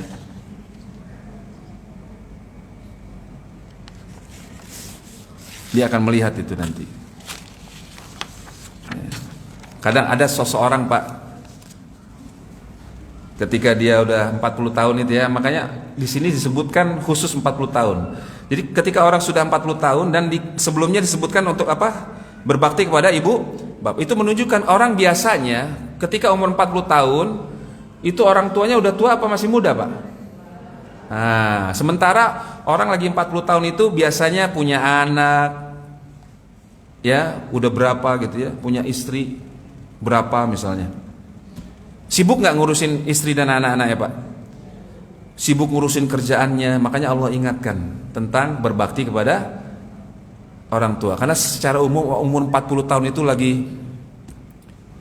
ya sibuk. Jangan lupa kamu punya orang tua yang harus selalu dinomor satukan. Diingetin nih di ayat ini. Jangan sampai sibuk mengurusi kerjaan, ya nggak habis-habis ya dunia ini. Ya, Masya Allah. Banyak orang yang, Masya Allah dunianya, Pak, Allah kasih banyak banget, Pak. Ibu-ibunya juga gitu. Dunianya Allah kasih banyak, Pak. Luar biasa, sampai umur 40 lebih itu. Tapi lupa dia. Tidak menyibukkan diri setelah 40 tahun untuk ibadah. Baca Al-Quran, Masya Allah. Tapi kalau gibah lancar, gibahnya fasih lancar, baca Quran terbata-bata ya. Na'udzubillah. Ada orang yang begitu ya, karena memang sebelum 40-nya juga dia tidak memperhatikan apa yang harus diperhatikan ya, dengan sebagaimana mesti agama gitu. Nah, itu dari perkataan para sebagian imam kita. Nah, jadi dari dua imam tadi ya, ada lagi dari Abdullah bin Abbas. Ruya, berarti ini lemah ya, Pak ya, tapi diambil maknanya, diambil oleh para ulama.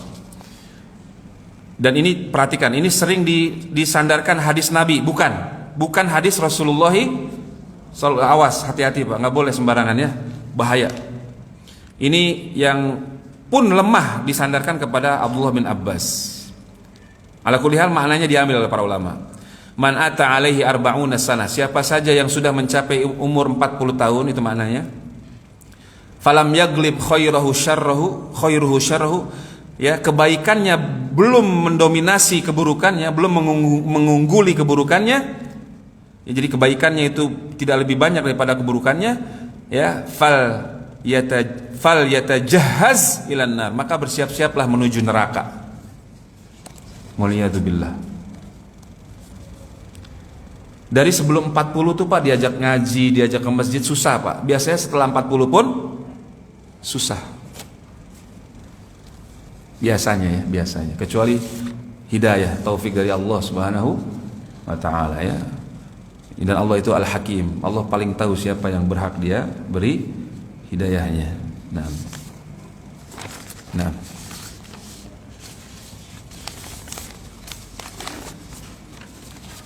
Taib.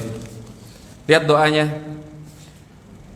Dia berdoa, qala rabbi auzi'ni, ya Allah Rabbku. Tawassul. Ini tawassul dengan salah satu nama Allah yang paling Allah sukai kalau kita berdoa. Itu yaitu nama apa? Apa Ibu? Loh, kok ibu-ibu pada tidur? Ini tawassul nih di awalnya dengan salah satu nama Allah. Ar-Rabb, Ar-Rabbu, itu nama Allah yang tidak boleh dipakai oleh siapapun makhluknya. Seperti namanya yang Allah, Ar-Rahman, Ar-Razzaq, Al-Bari, di antaranya ini.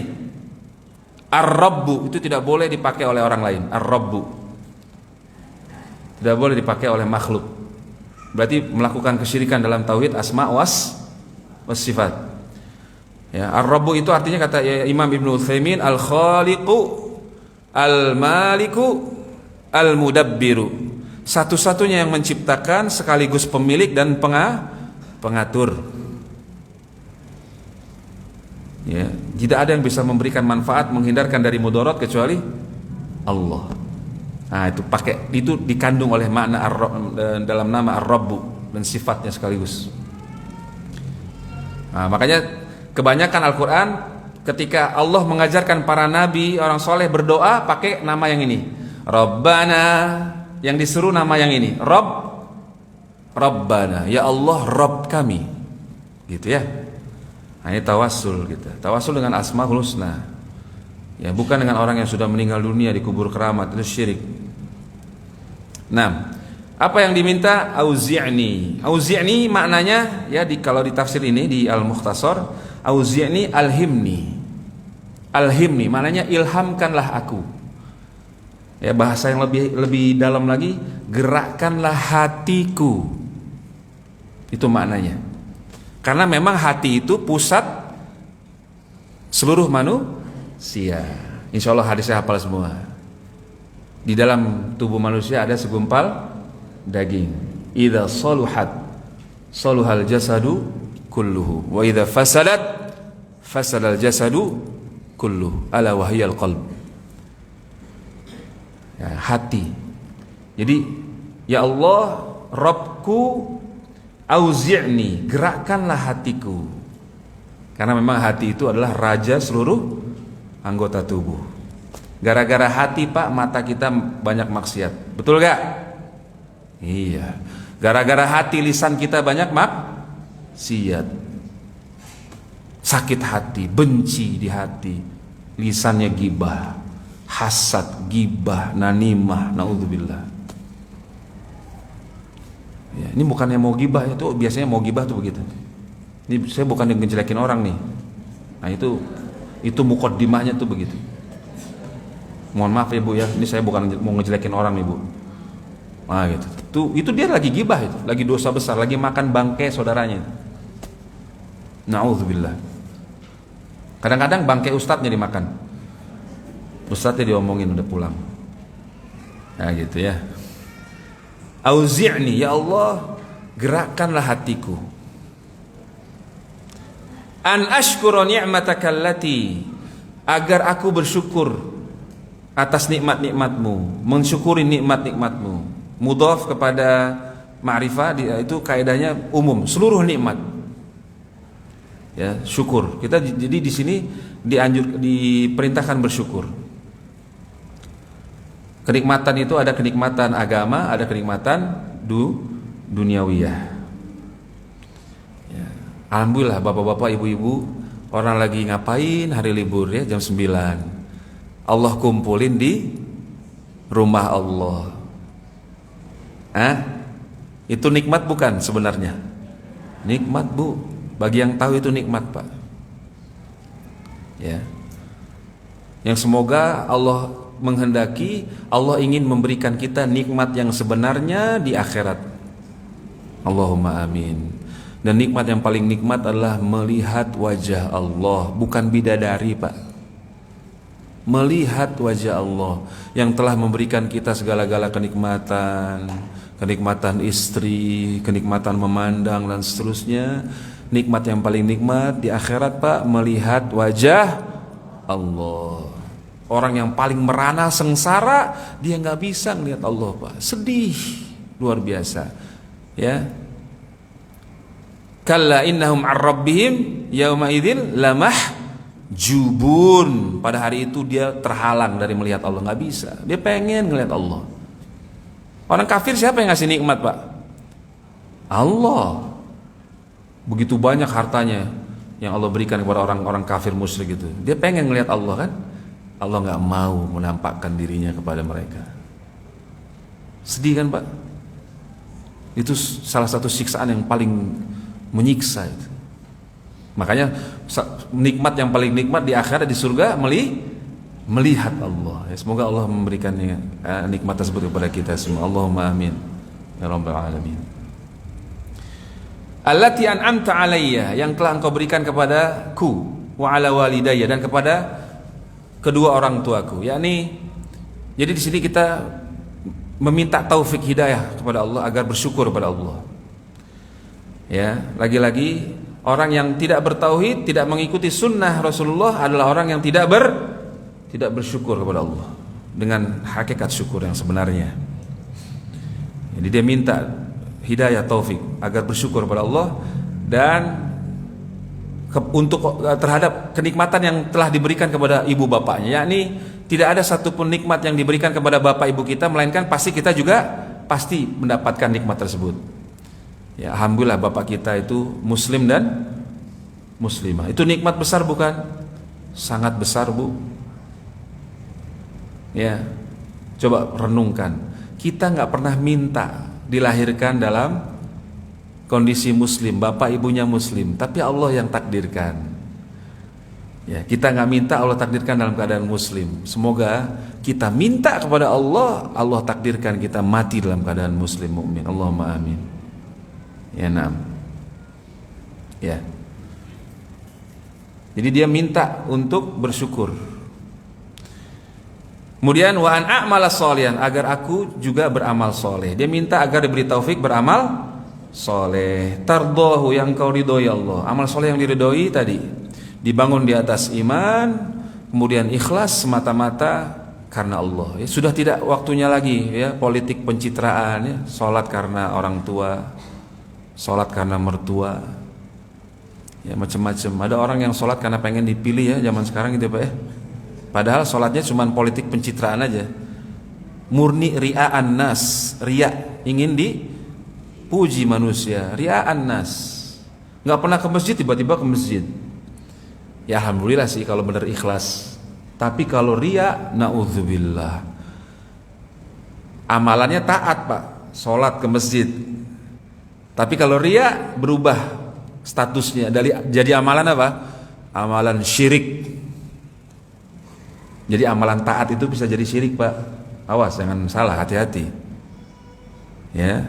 Amalan taat zahirnya bisa jadi syirik kepada Allah. Bahkan orang yang paling pertama diseret di atas wajahnya, dicemplungin ke neraka, orang yang berjuang, berjihad, perang bukan karena Allah semata, tapi ingin dipuji, disebut sebagai pahlawan pemberani. Sering dengar hadisnya ya? Nah, 3 orang. Yang kedua alim ulama, ahli baca Quran. Yang ketiga sang dermawan. Paling pertama dicemplungin, diseret di atas wajahnya, dicemplungin ke neraka karena riya, politik pencitraan dalam beramal. Waliyadzubillah. Jadi amal ketaatan bisa jadi syirik. Ya apalagi amalan yang nggak ada contohnya dari Nabi. Kan begitu ya? Nyium kuburan, dekat-dekat itikaf di kuburan, meyakini ada berkah di kuburan, nggak pernah dibahas sama ustadz yang viral. Berarti dia tidak tulus kepada Allah, Rasulnya, kitabnya ya, dan seluruh kaum muslimin. Nah, tayyib. Nah itu amal soleh yang Allah ridhoi. Wa aslih li fi dzurriyyati, dan di doa ini kita minta ya Allah di umur 40. Jadi kata Imam Asy-Syaukani, ketika sudah umur 40, kata beliau Pak, bukan kata saya, maka perbanyaklah doa ini. Siapa yang 40 tahun, Pak? Pas 40 tahun lebih. Mohon angkat tangan, Pak. 40 tahun lebih. Wah, 30 tahun, 38 tahun, 40 40 tahun ke bawah siapa Pak? 40 tahun ke bawah berapa? 1, 2. Udah nikah belum? Udah, antum udah nikah? Umur berapa? 22. Oh, masih kuliah ya? Iya. Siapa yang belum nikah? Jangan deh, jangan. Ya. Umur 40 udah hafal ya Bu? Pak, doa ini. Udah hafal belum? Kok pada diam? Jujur.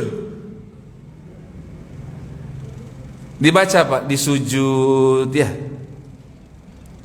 Di sujud baca Pak. Bahkan kalau antum mau baca di ruku pun boleh hukumnya, kata para ulama boleh. Duduk di antara dua sujud boleh. Baca dulu yang dari Rasulullah, baru baca doa yang lain. Boleh. Hukumnya boleh. Kata Imam Ibnu Utsaimin, boleh. Bukan kata saya, bukan. Siapa saya? Ya. Boleh. Ya, nanti tanya jawab kita boleh nanti diulang Pak ya. Boleh Pak. Baca. Sholawat dulu. Jadi sujud baca subhana rabbiyal a'la minimal sekali. Jangan lupa adab doa. Sholawat dulu Allahumma sholli ala Muhammad wa ala ali Muhammad. Minimal begitu. Baca. Rabbi auzi'ni an ashkura ni'mataka allati an'amta alayya wa ala walidayya wa an a'mala shalihan tardah wa aslih li fi dzurriyyati. Sampai situ boleh. Nah, di sini kita minta ya Allah perbaikilah untukku keturunanku anak-anak Pak. Kenapa? Nah, di sini ada kalau sudah umur 40 Pak, fokus ngurus keluarga Pak. Jangan banyak gaul sama teman-temannya, ngumpul sama teman-teman tadi, tapi ngumpul sama siapa?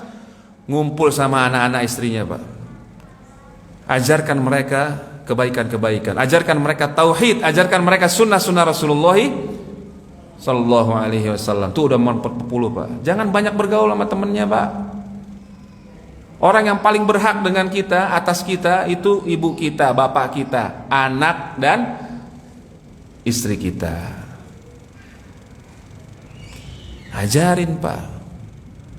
Ngumpul di rumah ada setiap pekan sekali itu ngumpul, bapaknya bacain apa yang sudah didapat dari ilmu yang diambil dari para asatidz, para masyayikh misalnya. Bacain Pak. Itu majelis zikir bukan? Majelis zikir itu barokah itu namanya. Nah, gitu. Dan di sini kenapa? Coba renungkan. Setelah minta ya, setelah diingatkan tauhid sebelum ayat ini ya, berbakti kepada ibu bapak. Orang yang berbakti kepada ibu bapaknya tuh doanya diijabah. Ya, lihat. Ya enggak? 3 orang yang terkurung dalam gua. Lalu mereka mengatakan apa kata Nabi? Tidak ada yang bisa innahu la yunjikum min hadhihi sakhrah illa an tad'ullaha bisalihi a'malikum. Sungguh tidak ada yang bisa menyelamatkan kalian dari batu besar yang menutup gua ini kecuali kalian berdoa kepada Allah. Mereka tidak bilang, Nabi tidak bilang kecuali kalian bertawasul kepada Nabi Ibrahim. Ya Nabi Ibrahim, engkau kan Khalil Allah, mintain dong ke Allah. Nggak ada Nabi pernah ngajarin begitu, nggak ada Pak ya. Langsung, ini tentang orang terdahulu kan, agama terdahulu. Dia minta ke Allah, berdoa kepada Allah. Yang satunya gimana? Aku punya 2 orang tua, selalu aku dahulukan untuk minum susu. Tidak pernah yang lain aku dahulukan. Tidak pernah yang lain aku dahulukan Pak, bayangin. Anaknya, istrinya, budaknya tidak pernah didahulukan dalam minum susu Pak. Harus orang tuanya dulu, orang ini. Ya Allah, kalau aku melakukannya itu karena Engkau ya Allah, selamatkan kami dari batu ini. Batunya bergeser sedikit. Sebenarnya kalau batunya Allah geser langsung keluar bisa gak? Bisa, tapi Allah ingin temennya yang 2 berdoa juga. Gitu ya, dan seterusnya. Hadisnya sudah antum tahu. Itu hadis isinya tauhid semua itu. Masya Allah ya. Taib. Itu berbakti kepada orang tua, lihat kaitannya. Berbakti kepada orang tua dia berdoa. Nah, kalau antum sudah berbakti dengan sebagaimana bakti yang benar kepada orang tua, antum berdoa, ada janji dari Allah dan Rasulnya. Doanya dia apa Pak? Dijabah. Minta apa aja. Ya, ada yang minta istri lagi, macam-macam ya, macam-macam. Nah, ada yang aminin ibu-ibu? Ya, tuh Pak. Nah, Minta anak yang soleh, ya ini adalah harta paling berharga seorang ayah dan ibu. Ketika kita sudah wafat Pak, 40 tahun itu sudah menjelang meninggal juga kan, kemampuan sudah mulai menurun ya, dan seterusnya. Penyakit udah mulai pada datang misalnya, udah mulai lemah, diingatkan akan kematian. Nah, yang paling diantara yang paling harus diperhatikan adalah anak-anaknya. Wa aslih li fi dzurriyyati. Didik anak-anaknya, karena anak-anak kita itulah yang akan banyak beristighfar untuk kita, bersedekah untuk kita, dan seterusnya. Jadi anak soleh itu adalah harta yang paling berharga di dunia ini. Ya, bahkan terkadang dia bisa memberhentikan siksa kubur bapak ibunya kalau memang bapak ibunya itu berhak siksa kubur. Berkah dari anak yang soleh itu, kata para ulama gitu ya. Nah, ini tuh betul ilaika, dan saatnya memperbaharui taubat. Umur 40, perbanyak lagi istighfarnya, perbaharui terus taubatnya. Wa inni minal muslimin, dan sungguh aku termasuk orang yang berserah diri kepada Engkau ya Allah. Ya. Nah, jadi dalam umur 40 singkatnya kita harus memperbanyak amalan-amalan berikut ini. Jadi ketika kita sudah mencapai 40, memperbanyak doa ini ya, memperbanyak doa ini. Di sujud baca, di ruku juga boleh baca, di kunut. Kalau witir tuh jangan lupa kunut Pak. Bapak-bapak itu ya, sepanjang tahun kalau witir jangan lupa kunut. Ini pendapatnya Syekhul Islam Ibnu Taimiyah. Ya, itu apalagi kalau di akhir malam ya, menjelang subuh, itu masih waktu diijabah Pak. Itu doa witir, kunut ya. Allahumma hdini fi man hadait wa afini fi man afait wa tawallani fi man tawalli wa barik li fi ma a'tani wa qini syarra ma qadai fa innaka taqdi wa la yuqda alaina, dan seterusnya. Baca itu Pak, salat witir, baca doa tadi, Rabbi auzi'ni an ashkura ni'mataka allati an'amta, dan seterusnya. Baca, jangan lupa. Bahkan pendapat yang saya ikuti, kalau Ramadan itu witirnya ya dari hari pertama sampai hari akhir. Itu pendapatnya Syekhul Islam Ibnu Taimiyah diantara yang menjelaskan itu boleh, bahkan bagus. Apalagi bulan puasa itu tempat diijabahnya doa. Sayang kalau nggak doa Pak, lagi taraweh bareng. Siapa tahu di antara jamaah ada waliullah, kekasih, benar-benar kekasih Allah, yang dia menggunakan matanya tidak pernah kepada yang haram, telinganya tidak pernah pada yang haram, lisannya tidak pernah menggibah pada yang haram, berucap yang kotor, kaki tangannya selalu taat kepada Allah. Ada di misalnya di satu masjid itu, imamnya kunut, ada salah satunya di situ dia amin, Allahumma amin. Mudah-mudahan itu dapat keberkahan di situ. Ya, nah. Taib. Jadi memperbanyak doa ini ketika 40 tahun ya. Yang belum hafal ya hafalin Pak. Ya. Memang belum hafal itu kalau bagi para ulama musibah. Nah, fokus ibadah. Fokus ibadah. Tinggalin semua grup-grup WA itu. Ya. Jangan banyak handphonean. Ya, perhatikan bacaan Qur'annya, benerin. Tajwidnya ibu-ibu, tahsinnya benerin. Kalau perlu belajar bahasa Arabnya belajar. Minta tolong sama Allah. Niatkan untuk mendekatkan diri kepada Allah. Ini termasuk ibadah paling besar. Ini secara khususnya, ibadah secara umum kemudian disebutkan ibadah secara khusus. Ya, belajar terus, jangan bosan. Qiyamul lail perbanyak, udah 40 tahun. Jangan tinggalkan sholat witir, minimal 2+1. Ya. Harus punya 40 tahun tuh harus saya harus menamatkan kitab-kitab para ulama gitu. Saya tanya, siapa yang sudah pernah menamatkan kitab tauhid dari A sampai Z dengan guru? Siapa? Angkat tangan. Antum? Berapa kali? Alhamdulillah sekali. Ulang lagi. Kata guru saya, fi kulli i'adatin ifadah. Pada setiap pengulangan ilmu pasti antum dapat faedah baru. Minimal dapat pahala. Minimal dapat pahala dan pengampunan dosa dari Allah. Itu sudah cukup sebenarnya. Ya enggak? Ulang lagi. Siapa yang sudah namatin satu buku fikih paling tipis saja. Fikih satu. Kalau kami belajar madzhab Hambali, Al-Kaukabul Gharib misalnya, siapa yang sudah tamat dari A sampai Z? Angkat tangan. Nah, itu umur 40 harusnya harus dijadwal, Pak. Saya harus punya pengajian khusus menamatkan kitab ini. Bukan namatin doang, dipahami. Percuma aja namatin doang, dibaca doang nggak paham. Benar-benar dipahami dan diamalkan. Satu kitab. Gitu ya. Jangan sampai nggak ada gitu. Ibu-ibu udah lulus semua ya bab toharoh, bab haid sudah lulus ya? Kalau sudah lulus saya tanya boleh? Taib. Kemudian memperbanyak birrul walidain, itu jangan lupa. Kemudian memperbanyak fokus mengurus keluarga, bergaul dengan keluarga, anak istri. Jangan banyak main lagi udah. Jagalah kesehatanmu, jaga makananmu, minumanmu. Para ulama tuh orang yang paling sayang kepada kaum muslimin, ya.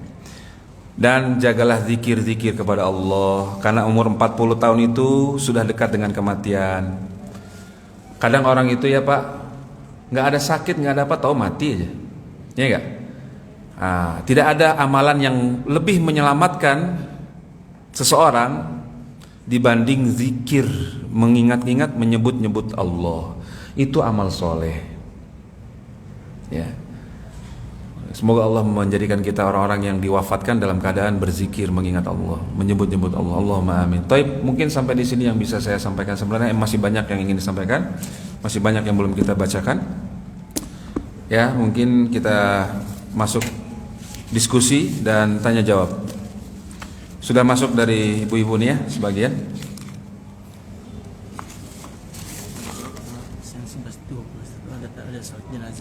Oh iya, baik. Berapa menit aja ya? Sampai kapan? 11. Sudah selesai. Oke, baik. Assalamualaikum. Setiap ada masalah saya selalu baca zikir pagi, tapi masalah itu selalu ada, Ustadz. Ya Bu, yang namanya hidup pasti ada masalah. Tidak mungkin kita tidak diuji, dicoba, tidak. Maka bersyukurlah dengan masalah itu. Nah, intinya tadi, jangan serahkan masalah itu kepada diri sendiri. Minta kepada Allah. Ya, wasta'inu bis sabri was shalah. Perbanyak itu. Perbanyak minta tolong dengan salat dan sabar. Assalamualaikum. Ustaz, afwan, para pelaku bid'ah di luar sana selalu mengklaim bahwa amalan dan ajaran mereka yang paling benar. Dan kemungkinan mereka tidak paham dengan 3 syarat diterimanya amal tadi ya Ustaz. Iya, tidak paham pastinya. Ini mau ngasih penguatan aja ya. Kalau paham ya pasti nggak begitu ya Bu ya. Nah, assalamualaikum. Bagaimana anak laki-laki berbakti kepada ibunya? Ini tulisannya sambung.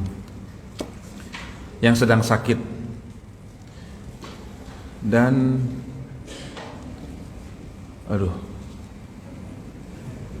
tolong bacain kalau bisa. Hemat. Antum bisa baca? Agak pusing juga? Ini agak pusing. Sama dong kalau gitu. Itu tulisannya bagus sebenarnya, bukan jelek loh, bagus. Kitanya aja nggak beres bacanya. Saya mendingan baca kitab gundul daripada itu. Afwan Ustaz, ana ingin tanya. Suami saya selama menikah belum memberikan tempat tinggal, baik kontrak atau rumah sendiri. Kebetulan saya dan suami LDR. Apa itu Pak? Hah? Oh, maaf Ibu, Ustaznya kagak gaul. Long apa? Aidah, terserah antum lah. Hubungan jarak jauh ya? Kok bisa ya? Ya nggak boleh begini, nggak benar begini. Suami itu memberikan menyediakan tempat tinggal, kecuali kalau istrinya kaya, punya rumah sendiri, dia nggak keberatan untuk ya tinggal di rumahnya, itu lain lagi.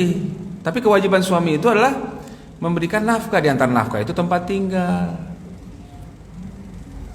Gimana jauh-jauhan gini? Saya nggak ngerti nih. Nah, suami saya dapat tekanan untuk membantu renov rumah orang tuanya, padahal masih layak huni. Apakah saya salah jika sebagai ini meminta kebijakan agar memberikan tempat tinggal? Enggak salah. Minta itu hak. Dan Rasulullah memerintahkan, wa'atu, ya, berikanlah hak itu kepada pemiliknya, pemilik hak.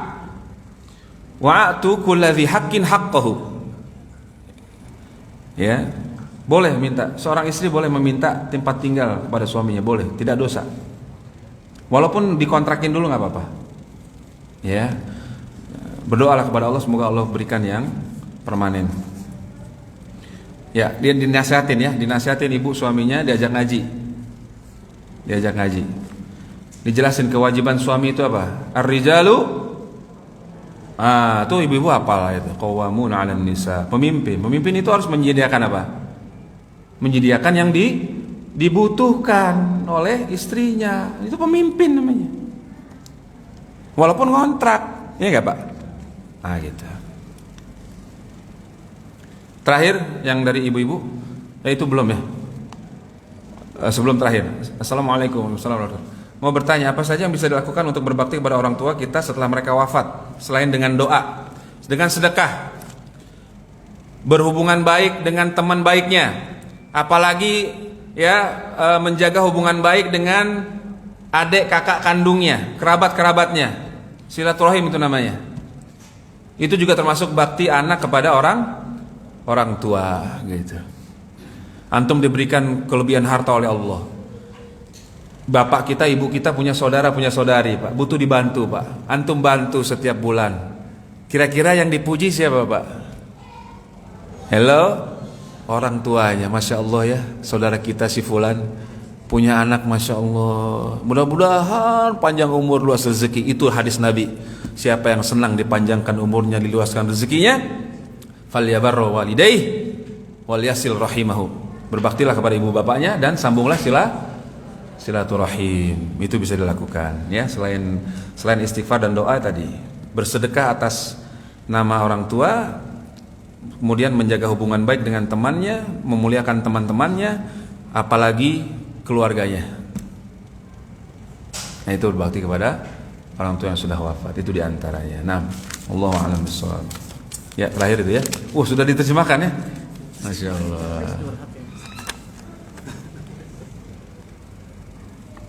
Bagaimana anak laki-laki berbakti kepada ibunya? Wajib, yang sedang sakit sangat wajib.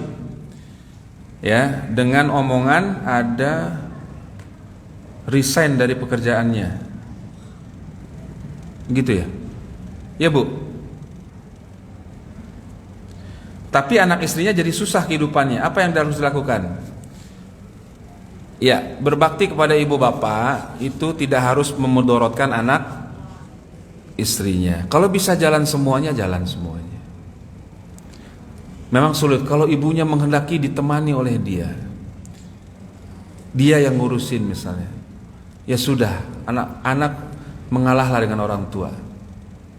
Berbaktilah dengan sebaik-baiknya kepada orang berdasarkan perintah Allah. Tetap cari nafkah buat anak istrinya. Anak istrinya berarti mesti bersabar. Bisa dipahami nggak maksud saya, Pak, Bu?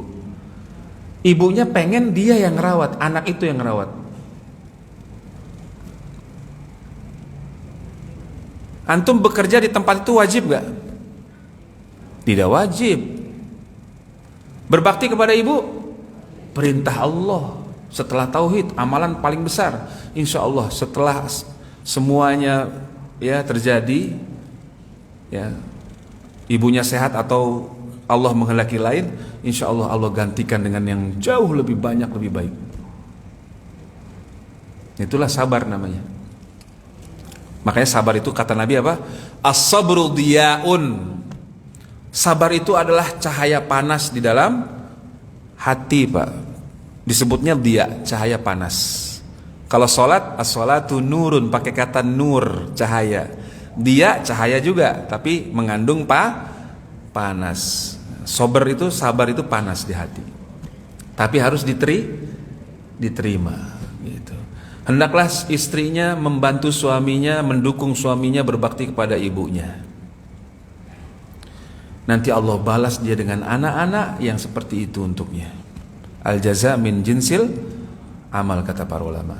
Ya, ini yang saya tangkap dari pertanyaan ini. Wallahu a'lam bissawab. Ya, jangan jadi susah kalau masih bisa makan ya, masih bisa hidup ya. Jalani dulu. Taatlah kepada Allah dan Rasulnya sallallahu alaihi wasallam. Nanti tunggu aja jalan keluarnya. Allah nggak pernah ingkar janji. Allah nggak pernah ingkar janji. Itu yang bisa saya tangkap dari pertanyaan ini ya. Jadi kalau emang ibu kita itu minta kita yang ngurus, ya mesti melakukan sesuatu yang agak berat misalnya, gimana? Banyak orang yang menyesal dengan penyesalan yang sangat mendalam. Dia bela-belain kerja di luar kota untuk cari duit yang banyak. Ibunya sakit nggak diurusin, ibunya akhirnya meninggal tanpa ditemani oleh dia, tanpa ditalkinkan oleh dia, tanpa dibacakan ayat-ayat Allah oleh dia, diingatkan ayat-ayat Allah. Ya bukan berarti dibacain Quran doang, enggak ya, maksudnya bukan begitu. Nah ya, tayyib. Ya itu Bu ya yang bisa saya tangkap. Wallahu a'lam bissawab. Bapak-bapak nanti aja ya, karena waktunya sudah tidak mungkin. Lain kali insyaallah kita ngobrol-ngobrol, tanya jawab atau diskusi ya. Tayyib, barakallahu fikum. Semoga Allah memberkahi antum semua dalam waktu ya dan hartanya. Allahumma amin. Terima kasih, jazakumullahu khairan wa baraka fikum. Kita tutup subhanakallahumma bihamdik asyhadu an la ilaha illa anta astaghfiruka wa atubu ilaik. Wassalamu alaikum warahmatullahi wabarakatuh. Waalaikumsalam warahmatullahi wabarakatuh. Syukran Ustaz, jazakumullah khairan katsira wa barakallahu fikum wa yassarallahu umurakum atas ilmunya pada hari ini. Semoga kita bisa amalkan pada kehidupan sehari-hari. Untuk kajian pekan depan, kajian rutin Ustaz Zikrullah Azza dengan kitab Jalan Golongan yang Selamat. Kami atas nama panitia kurang lebih mohon maaf. Wassalamualaikum warahmatullahi wabarakatuh.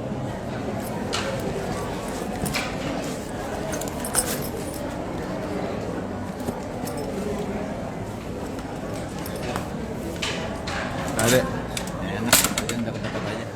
Hemat waktu. Ustaz, jadi pada usia 33 sampai 40 itu yang harus meningkatkan prestasi. Oh, ibadahnya, ilmunya. Banyak ilmu, banyak anak gitu ya. Iya. Masih kuat-kuatnya ya. Iya. Berarti yang istri masih muda harus gitu, Ustaz. Banyak anak. Cuma yang nggak boleh banyak istri, Ustaz. 4 doang boleh. Iya, untuk umahat itu nggak boleh. Ada dars kitab tauhid. Karena ada kitabnya tapi belum pernah belajar kitabnya yang Arab. Oh, bisa bahasa Arab? Alhamdulillah. Tapi ya baru sedikit ya. Ya. Anak ada majelis kecil ya di sekolahan ya, di yayasan tuh depan rumah di Bening. Kita sih belum jauh tuh Al-Jadid. Baca kitab Al-Jadid yang Arabnya. Al-Jadid. Itu tentang Al-Jadid syarah kitab tauhid. Syarah. Syekh Muhammad Al-Qarawi rahimahullah. jadi Antum minta nomor anak aja nanti sama Pak Abdullah atau nggak sama Ibu, ya sama Ibu Yuni tadi ya Bu. Kenal Ibu Yuni? Nah, yang ngubungin saya tuh.